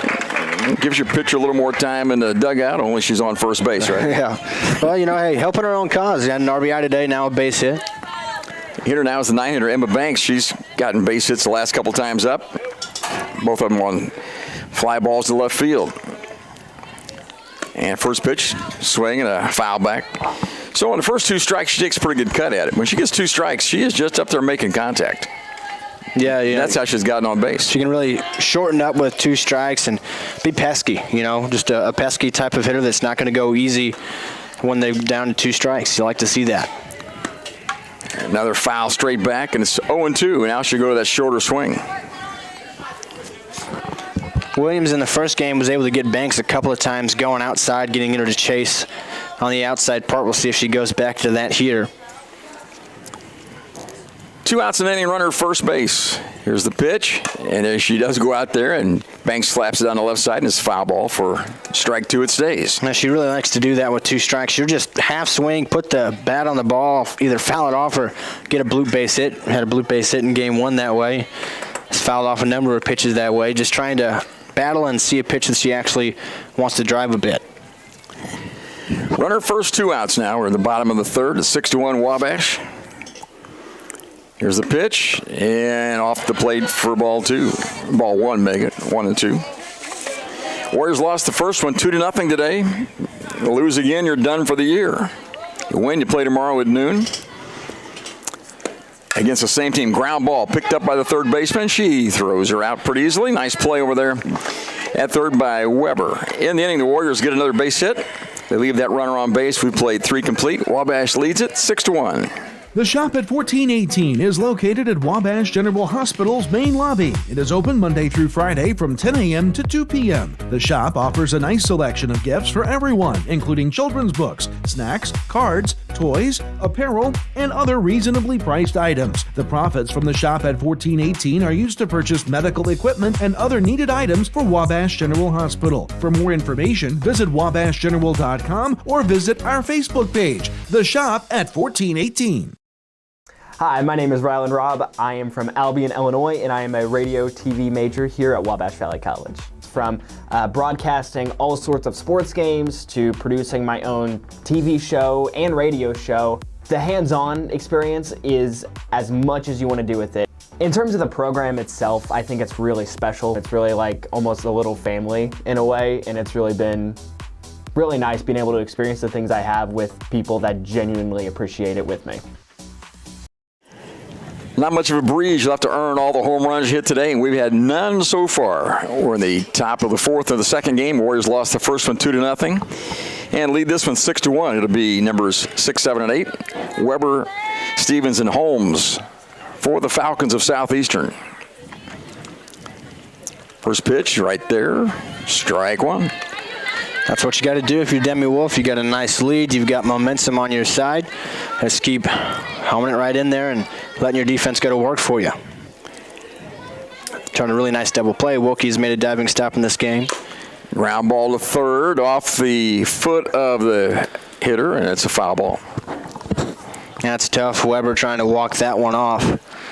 Anytime you hit it off the foot and then it hits hard enough off your foot to travel all the way to Flowers there at third base, you know it's got to sting pretty bad.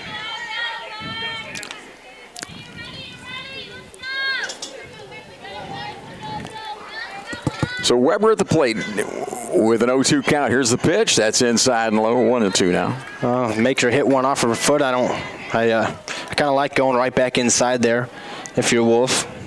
Didn't get her to chase that time. Nobody out here in the top of the sixth. Nobody on. And that pitch is off the plate. 2-2. Well, that was two good misses in a row. Now it's time to go back after her. Yeah, that one was right there towards the outside corner, a little high, but Collins tried to bring it back down. 2-2 on the hitter now, and there's a pitch fouled off on the left side. It stays 2-2. That one was way in on the hands of Weber that time. Third baseman Bailey Weber at the plate. Hit a base hit last time. And she was 0 for 3 in the first game. Demi Wolf is the hurler here in the second outing of the day. Lefty brings it in. Ground ball, line drive, just fouled down the third base line. Ball's hit pretty hard. No chance for Flowers down at third base. Just a strike, though. It saves 2 strikes. 2-2 is the count. We're trying to put her away. Stevens on deck, the catcher. Wolf has the sign. Here's the pitch. And that's grounded to the third base dugout. The Warrior dugout. They're jumping around down there like this ball was on fire. Nice screen down there to protect the players. Did its job. Nice and well. They jumped anyway, though. I think in baseball we don't have that over there at the Fournier Field, and the ball could get in the dugout sometimes over there. 2-2 on the hitter, leadoff hitter of the inning, Bailey Weber. That pitch is low and it counts full. This is the part with Wolf. You don't want to really nibble. You got a 5-run lead here in the 4th inning. Just go right at her. You don't really have to get a chase for a strikeout. Let her hit it and play softly towards one of your infielders. 3-2 pitch. Ground ball up the middle. Shortstop Mockabee with it across in time for out number 1. There you go. Just exactly what you talked about. Let him hit the ball. See what happens. And now the hitter is the catcher, Marissa Stevens, who grounded out to second base her last time. That was the play that was made at second by Wilkie. It was a dandy little play. Diving to her left, as I recall. That's either right or close, isn't it? Well, that was Borman, but that's still close. Stevens did ground out to Wilkie. Part of that was true. Part of that was right. Oh. First pitch is too low for ball 1. 1 out here, top of the 4th inning. Back to the professionals in the 5th. We had Zach Reynolds back on the call, and he won't be making up all the stuff I'm making up. Here's the pitch.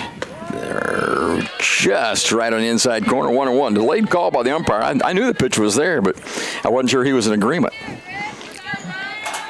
I try hard, Zach. I try to wait for the umpire to make a call. Yeah, well, if you don't, I've been wrong before trying to make it before them as well.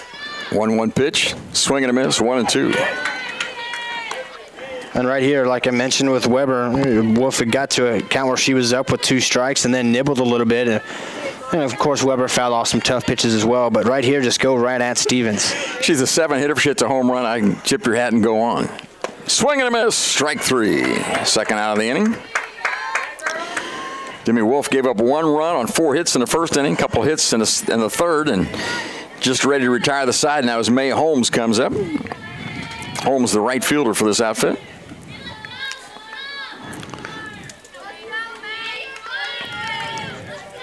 Wolf looks in for the sign, now checks the wrist counter. Here's the pitch.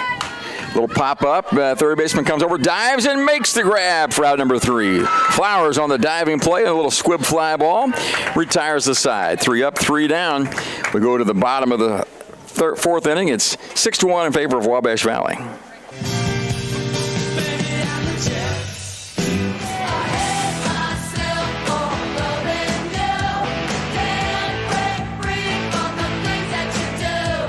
In our days, 'cause I found God. Don't wanna be an American idiot. Fever.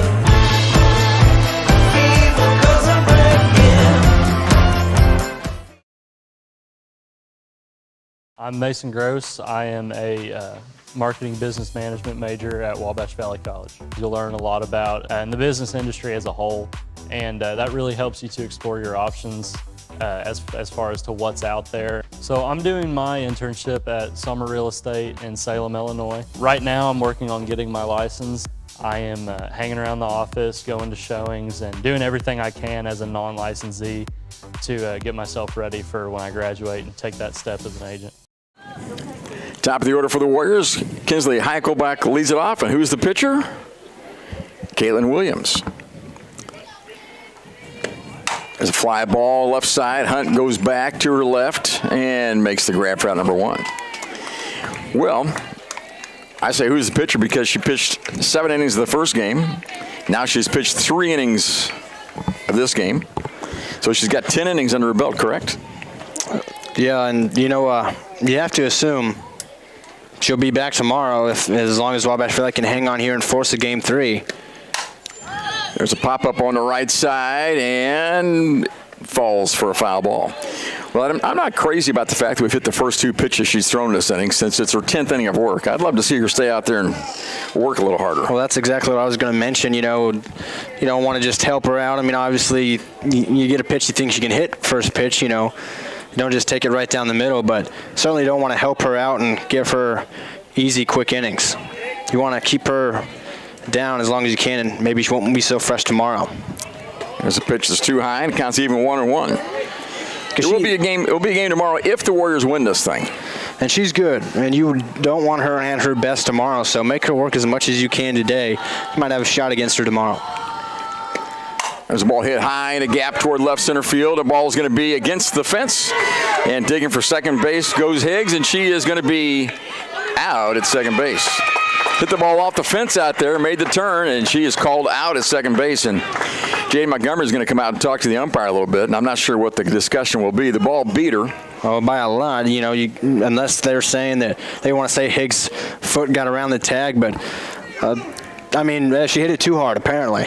Now the umpire is going to get together and talk about whatever Jade's talking about with him. It could be an obstruction play. Maybe a fielder got in her way around first base. That's the only thing I can think of that might cause him. Because Higgs has great speed. We know that. And then I was surprised to see her out, or the ball beat her by so much. She did hit it really hard, and it was a great throw by Rich out there. The umpire's going to talk about it a little bit, and we'll see what happens. I don't know. It has to be an obstruction play. That's the only thing that it can be, I would think. Higgs still standing out there at second base. She thinks she's safe, one way or the other. Well, Jade came out and made her case. The umpires are talking it over. I hope they're still focused on the same discussion. They've been talking a long time. They have. Inning was led off by Heichelbach with a fly ball to left. Then Emily Higgs just about hit it out of here. The ball hit the fence on the fly. And they threw her out at second base, and I'm not sure what we're going to say. We're going to say she's out at second base. So the play goes 7-4 on the putout for the second out of the inning. And it brings up Alyssa Wilkie. Does give her a second hit of the game, but out trying to stretch it into a double. 2 outs now. Wilkie reached on air her first time this game and popped up to left last time. There's a ground ball to short. Borman down on it, throws across. That does it. 1-2-3. Well, 1.5 and then 2-3 go the Warriors. They get a base hit and nobody left on. We've played 4 complete. Back with a 5th in just a moment. It is 6-1 in favor of Wabash Valley. You already know that the First National Bank is your real community bank, but have you met our people? It's the people inside that make us a community bank. We live here, we work here, we're your neighbors and your friends. When you bank with us, your money is reinvested in your community. At the First National Bank, our customers are more than an account number. People are the reason for this community. We're your hometown bank, serving the area since 1906. We are the First National Bank, where our people make the difference. Come see us today. Equal housing lender, member FDIC. Get your Ford at Steve Faulkner Automotive in Mount Carmel. Get up to $4,750 off 23 Ford Explorers and 2023 Ford Mach-E. Get $15,700 off original MSRP. Go to SteveFaulknerAutomotive.com today. Come to Steve Faulkner Automotive. Get up to $17,400 off 2023 Chargers and Challengers, and up to $15,555 off MSRP on 2023 Jeep Gladiators. Get them all at SteveFaulknerAutomotive.com today. Say anything at all about my team. You don't point me out and you don't point my kids out. That's when it stops. Well, top of the 5th inning here at Paul Schnarre Field. And Wabash Valley up 6-1. We just had some basketball players get berated by the Southeastern head coach. I don't know what they said. Oftentimes fans will ride a player or two on the other team. I don't know what's going on. Now the umpire's going to talk to Jaden Montgomery about it. But top of the 5th, the Warriors lead at 6-1. Demi Wolf's been pretty good out there, just giving up 6 base hits, 4 of those in the first inning, and got out of it with just 1 run being scored, so she's pitched pretty well. Yeah, and that was really big. They definitely were threatening for more. Wabash Valley got out of a jam, just gave up the 1, and then scored 6 for her in that first inning, and that's been the score since then. But the way she's pitched, that seems to be enough as long as she can keep her groove going. Evidently, some of our fans, basketball, baseball, soccer players, somebody said something that drew the ire of the coach from Southeastern. So now we will get to action here in the top of the 5th. It is Wolf against Rich, and she lines this one hard. That one might hit a car. Well, she's got quick hands. That ball's up and in, and she fouled it by way foul. Well, there's been a couple of times throughout today that we've seen her use those quick hands. Mostly on foul balls. She's not been really able to keep one fair yet, but she can definitely run into one. Choked up on the bat, open stance, swings and misses at the next pitch. And, she turned on that fastball foul, and then really smart by Wolf, and obviously Jay Montgomery calling out the pitches. Went with something off speed that time, but she was way out in front of it. Nice pitch sequencing there. Got her down 0-2, trying to put her away, the 9-hole hitter. 0-2 pitch. This one hit high into left field. Banks over to her right near the line. Camps underneath it and makes the catch for out number 1. Had to get out the eclipse glasses that time. The ball's right in the sun. So back to the top of the lineup for Southeastern Illinois. It's Sophie Borman, the shortstop. She's made an error in this game, bagging that first inning, part of a lot of things that went wrong in the first inning defensively and on the pitching side for Southeastern, but she's also made a couple of really nice plays at shortstop and has a hit. Last time up, she got robbed of a base hit, though, by Alyssa Wilkie at second base, diving to her right and then throwing her out from the knees. That's the play I'm remembering. 1-0 pitch to Borman. That one hits off her knee. Didn't really make an effort to get out of the way of that one, but she'll take first base. And a 1-out base runner for the Falcons. I appreciate the Southeastern coach standing up for her players and getting our fans riled up. Maybe they'll come back tomorrow. Well, that's the thing is for both sides, it's going to get you riled up. The coach gets her dugout riled up a little bit, but, sometimes you yell at fans like that. It just makes them want to yell even more.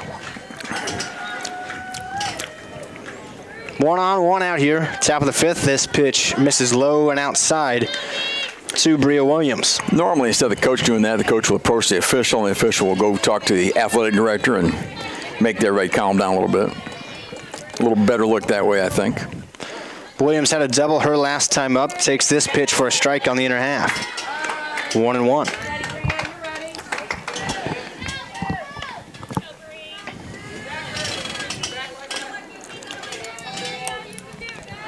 Wolf looks to Jay Montgomery for the sign and has it. Checks the wristband for the corresponding pitch. This one skips away from Collins, and Borman will move up to second base on the wild pitch. So a runner in scoring position for Southeastern Illinois. They had a couple in scoring position back in the 3rd, and Wolf pitched around that, didn't give up a run in that situation. So runner at second and 1 out in a 2-1 count. The pitch to Williams, fouled straight back. It's 2-2. On deck, Jaden Buford. She's been tough all day. Wolf trying to put away Williams here for out number 2 of the inning. She's got 1 strikeout today. Ahead 1-2, or I think it's 2-2 actually. And swing and a miss. Right on cue, Wolf gets her second strikeout. Big out number 2. He may have pulled the string a little bit of a change up that time. So Jordan Buford at the plate now. 2 for 2 in this game with a couple of line drive singles hit hard both times. Also had a double back in game 1. Now the umpire going to tell our fans to calm down some more.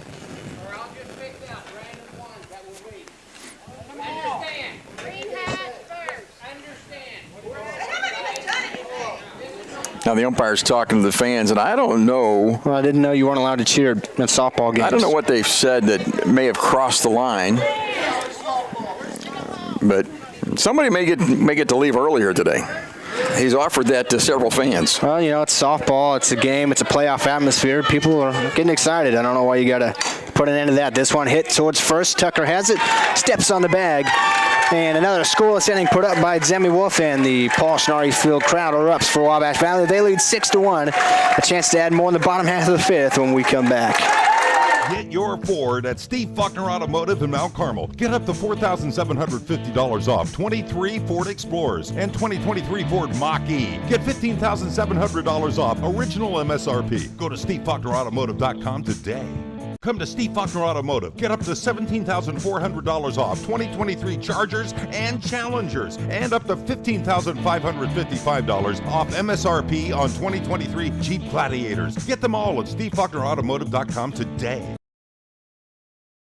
The Shop at 1418 is located at Wabash General Hospital's main lobby. It is open Monday through Friday from 10 a.m. to 2 p.m. The shop offers a nice selection of gifts for everyone, including children's books, snacks, cards, toys, apparel, and other reasonably priced items. The profits from the Shop at 1418 are used to purchase medical equipment and other needed items for Wabash General Hospital. For more information, visit wabashgeneral.com or visit our Facebook page, The Shop at 1418.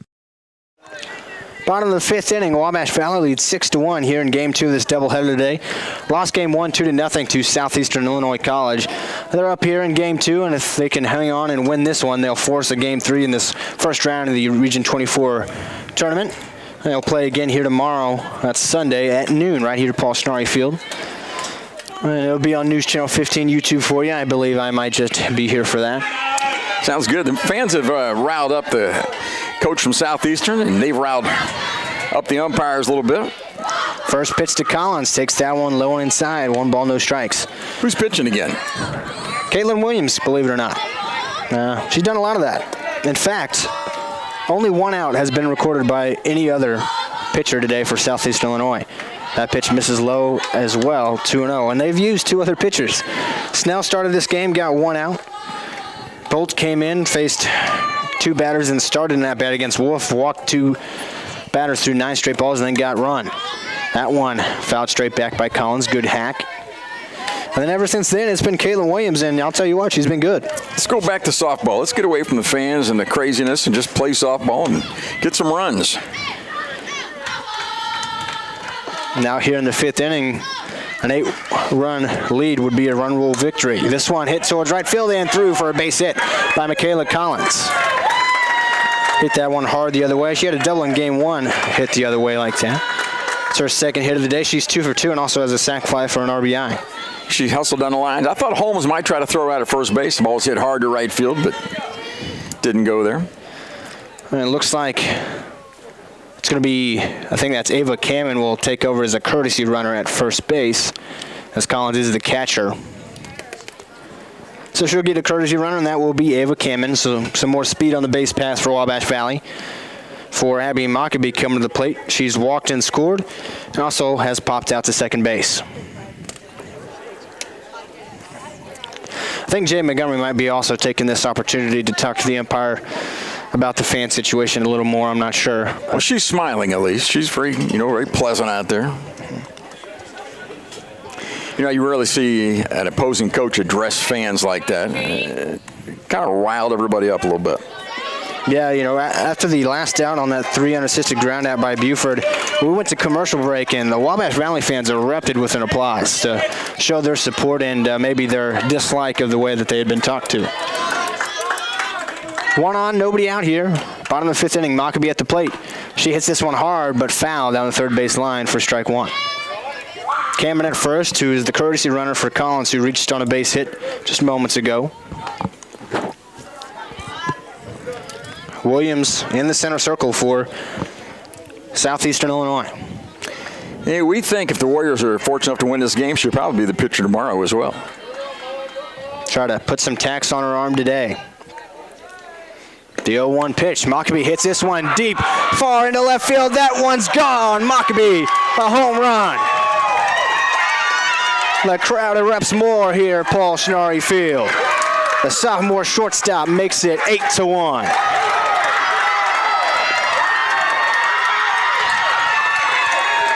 That's the first home run hit today. I don't think Southeastern liked that play either. That ball was juiced, wasn't it? Kept carrying out to left field. And like I said, there's no breeze blowing today.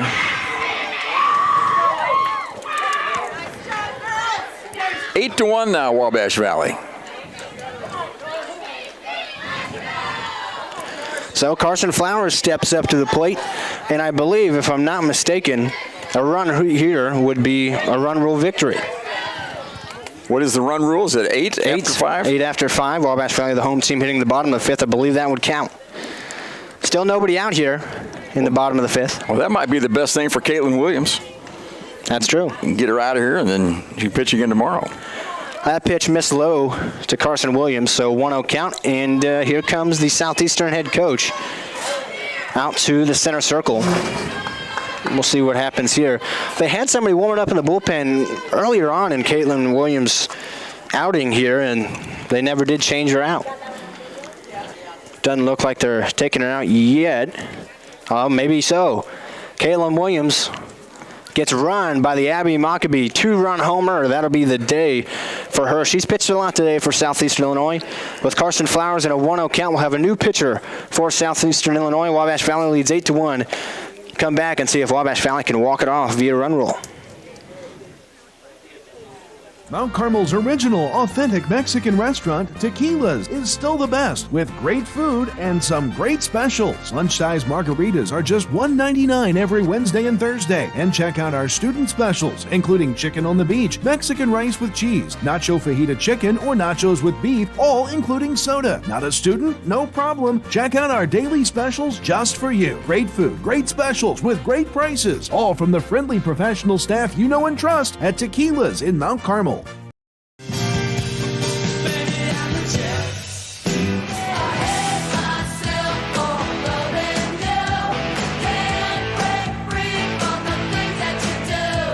In our days, 'cause I found God. Don't wanna be an American idiot.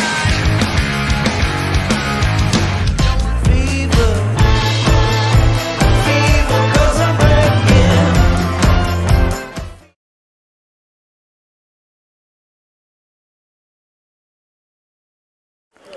So coming in from shortstop to pitch for Southeastern Illinois is Sophie Borman. I believe Weber moves from third to short.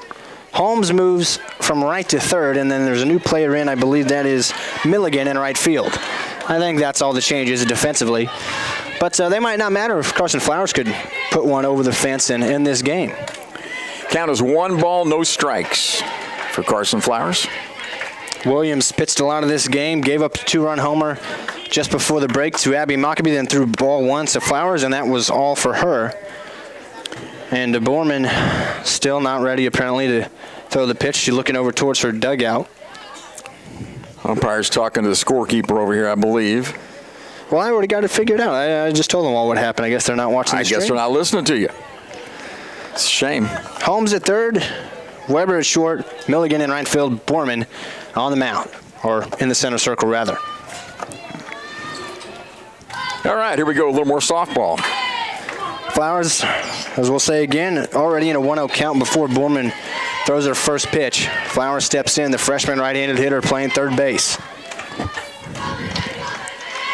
First pitch, this one hit deep into center field, going back.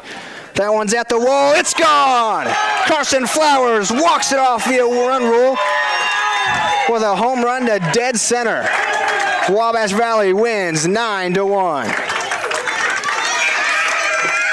First pitch, Borman throws, and Flowers crushed it. I thought it was a pretty good pitch. She hit plenty of it, though, didn't she? Well, the Warriors win this one 9-1. We'll be on the air tomorrow about noon with more softball. Absolutely. Wabash Valley earns game 3. Like we said, it'll be at noon here at Paul Shinari Field tomorrow on News Channel 15 YouTube. Be to the stream a little bit early. Sometimes apparently they like to start earlier. They did today. Wabash Valley lost game 1 2-0 in a pitcher's duel, and they crush Southeastern Illinois in game 2. They win by run rule in the bottom of the 5th, 9-1. Any final thoughts on the day, Mark? Yeah, both games were won because some team got a run early based on a bad fielding play. Southeast made a couple bad plays this game to start. We did to start the first game, and that's really the difference in these games. Once you get rolling like that, hard to stop. And both teams had pretty good pitching all day. The Warriors had timely hitting second game. First game, we had no breaks at all. Things go our way second game. We'll see what happens tomorrow. It'll be a fun one. Wabash Valley will try to win that one and move on to the Region 24 Final Four. And that will be, I believe, either at Johnny Logan or Southwestern, one of the two. I think it's going to be a Johnny Logan, from what I understand, if they win. If they're in it, I think it'll be there. Regardless, Wabash Valley has a chance to get there. They'll play tomorrow. They win game 2, 9-1 off the Carson Flowers walk-off run rule home run. For Mark Richardson, I've been Zach Reynolds. It's been a great day of softball. Let's play another tomorrow. We'll see you then. Very good. Nice job, Zach. Thank you.